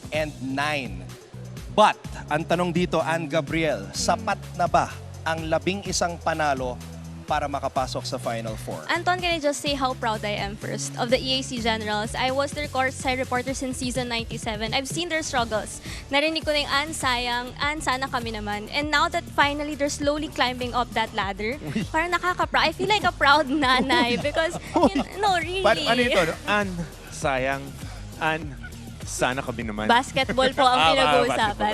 Okay. You know, you should meet Coach Jerson Cabiltes. Yeah. I also want to meet the new point guard, the rookie point guard, Kyle Ochava. I feel like he was the one who brought... Uy!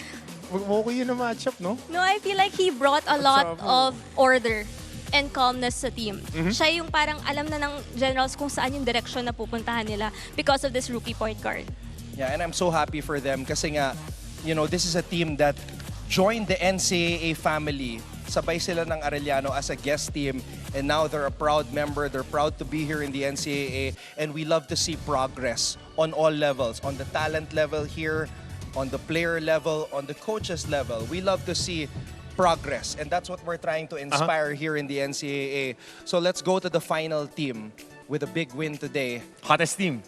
Hulog ng langit, a prayer answered off the glass, Mark Denver Omega. He is the least likely player to hit a game-winning triple, but they did it and they will take it. In the first round, Coach Hammer, alam naman natin yung opensa ni Coach Mike Sagigit, it's the triangle offense. I did not see a triangle in the first round. I saw a hexagon, and then I saw a pentagon, and then I saw a square. It is only in the second round that I finally see the triangle, and that is the reason kung bakit nananalo ang Perpetual ngayon. Well, number one, Perpetual had an opportunity to give a different look. Kaya mukhang pentagon, kaya mukhang hindi siya equilateral pagka tinatakbo mo on both sides, geometric terms. Pero nakita natin na dahil ang talent nila ngayon, they are not really going into that post-entry. Ang ginagawa nila on that elbow entry ngayon. Tapos ini-spread out nila para nagkakaroon ng Roque, Pagaran, and Nitura action na ball screen. Yun yung nagbigay sa kanila ng different look in the second round. And ganun pa rin sila when it comes to their offense. They run the triangle, they are religious followers of Coach Mike Sagigit. Ang pumick up sa kanila is the intensity on the defensive end. At kung gaano sila humabol ng bola sa rebounds, triniple pa nila. Kaya pagkakalaban mo yung Perpetual, kailangan ready ka magpamasahe. Kasi sigurado, masahihan yung laban, if you know what I mean. You want to get rebounds, if you want to get rebounds, if you want to get possessions, you have to be ready. Dahil, to quote Coach Norman Black when I had a conversation with him, rebounding will get you hit, but the ones that get hit and get the ball, those are the guys that give an opportunity for their teams to win. Tsaka Coach Hammer, Anton, kung kanina gusto ko ma-meet si Kyle Ochavo, gusto ko ma-meet si Scottie Thompson. I feel like I wanna know kung ano yung... Maybe we can get that done. Our Thank you bosses so are much. here. No, really, I want to know kung anong sinabi niya sa mga altas dahil parang sobrang nagising sila this second round. Talagang they've been winning their recent games and I feel like that brought a lot of confidence at saka kumpiyansa, moral sa Perpetual Altas team. By the way, I just remember that it was actually Ann Gabriel who reported the story kung bakit number 86 si Cyrus Nitura. How proud are you that Cyrus came in last year as a rookie? Kami ni Bo Belga, we were covering his game. We were wondering who he was, where he came from, why he was wearing a very unusual number na nakikita lang natin sa NBA 2K. But here he is now, a sophomore stud. Ano masasabi mo, Ann Gabriel? How proud are you I'm so of the happy, development of this kid? And I'm so proud of him. Kasi medyo mahihain yan in person. Pero the fact that he's able to unleash himself pag sa loob ng court, and especially now at season 99, what a big job. A good job for him. Thunder and Lightning, you coined Thunder it. and Lightning, and remember, I told you and Martin, watch out for Sai Nitura this season. You did that. Because he had a very good off-season. I told you he gained a lot of weight and he is stronger now. And mukhang tumangkad pa nga eh. Mukhang tumangkad pa si Sai Nitura. Lumapad, He's been in the gym. Yeah, definitely. And yun yung nagbibigay sa kanila ng different look. Ang Perpetual nakakalaro ngayon ng 4 na maliliit, magkakasama. Dahil yung maliliit nila, 6'5 din yung sinitura, si Pagaran, etong si Roque, at minsan si Omega o si Abby. Sabi pala ni John Abis kanina, magka-chat kami. Yeah. Kami tatlo nila Mark Omega. Sabi niya, shooter na raw si Mark Omega. Okay, Shooter na. kasi- Ngayong araw lang na to. Ngayong araw lang na to kasi na-shoot. kasi na-shoot. Andre was telling me earlier, Mark was 3 out of 6 before he hit that Oh, 3. But 50% three-point shooter. 50%. Pero if you ask Coach Mike Sagigit, he would tell you, Mark, kumuha ka lang na rebound. 10 points, 12 rebounds, and biggest field goal might be of his season 99 is that. And he was challenged. Oh. My God. Kasi ito nagkaroon ng switch dito eh. Sean O'Malley picking up itong si Jello Razon and nail guy na yung humabol galing sa bottom. And kumpiyansa na eh, nakaready siya tumira. Pag na-shoot, shoot. And Ganun lang naman yan. That shot right there, yun yung tipong mas masakit pa sa isang breakup text eh. Yung ganung klaseng Kung ikaw ang pagkatalo. LPU fan, no? Very... Naalim yung dalawa. Tumatagos sa puso yung ganung klaseng tira. Yung panalo na, natalo pa. And it's been a great day. It's been a great NCAA season, 99 season. Even the young fans are enjoying the action. What can you say so far about the entire experience? And congratulations, by the way, 2 seasons at courtside, now with me and Coach Hammer here on Game On.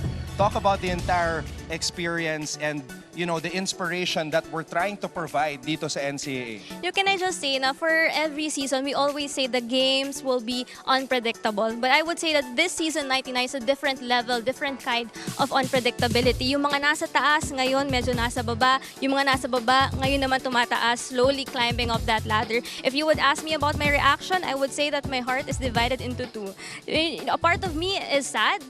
Because, you know, like for instance, Letran, I've been their courtside reporter for a lot of times and seeing them somehow at the bottom, it's very disheartening. I've seen their victory, so this one is very saddening for everyone. But also, a part of me is happy and proud sa mga nasa baba na ngayon umaakyat. They have now their spotlight na deserve din naman nila ever since. So, this just shows us yung cliche, yung saying na bilog ang bola, totoo talaga yung dito sa NCAA.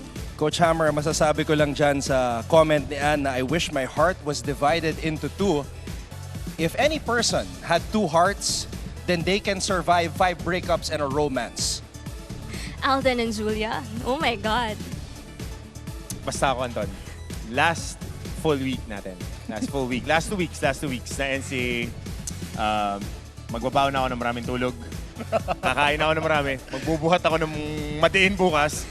Kasi kailangan ko to this coming weeks for watching all the games.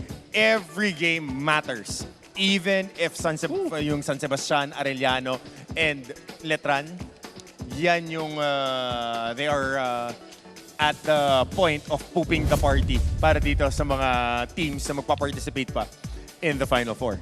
And tell us what's going down on Tuesday. All right, on Tuesday, we have this exciting game between Letran Knights and the Arellano Chiefs at 1:30 p.m. Syempre, dito lang yan sa PhilOil Eco Oil Center.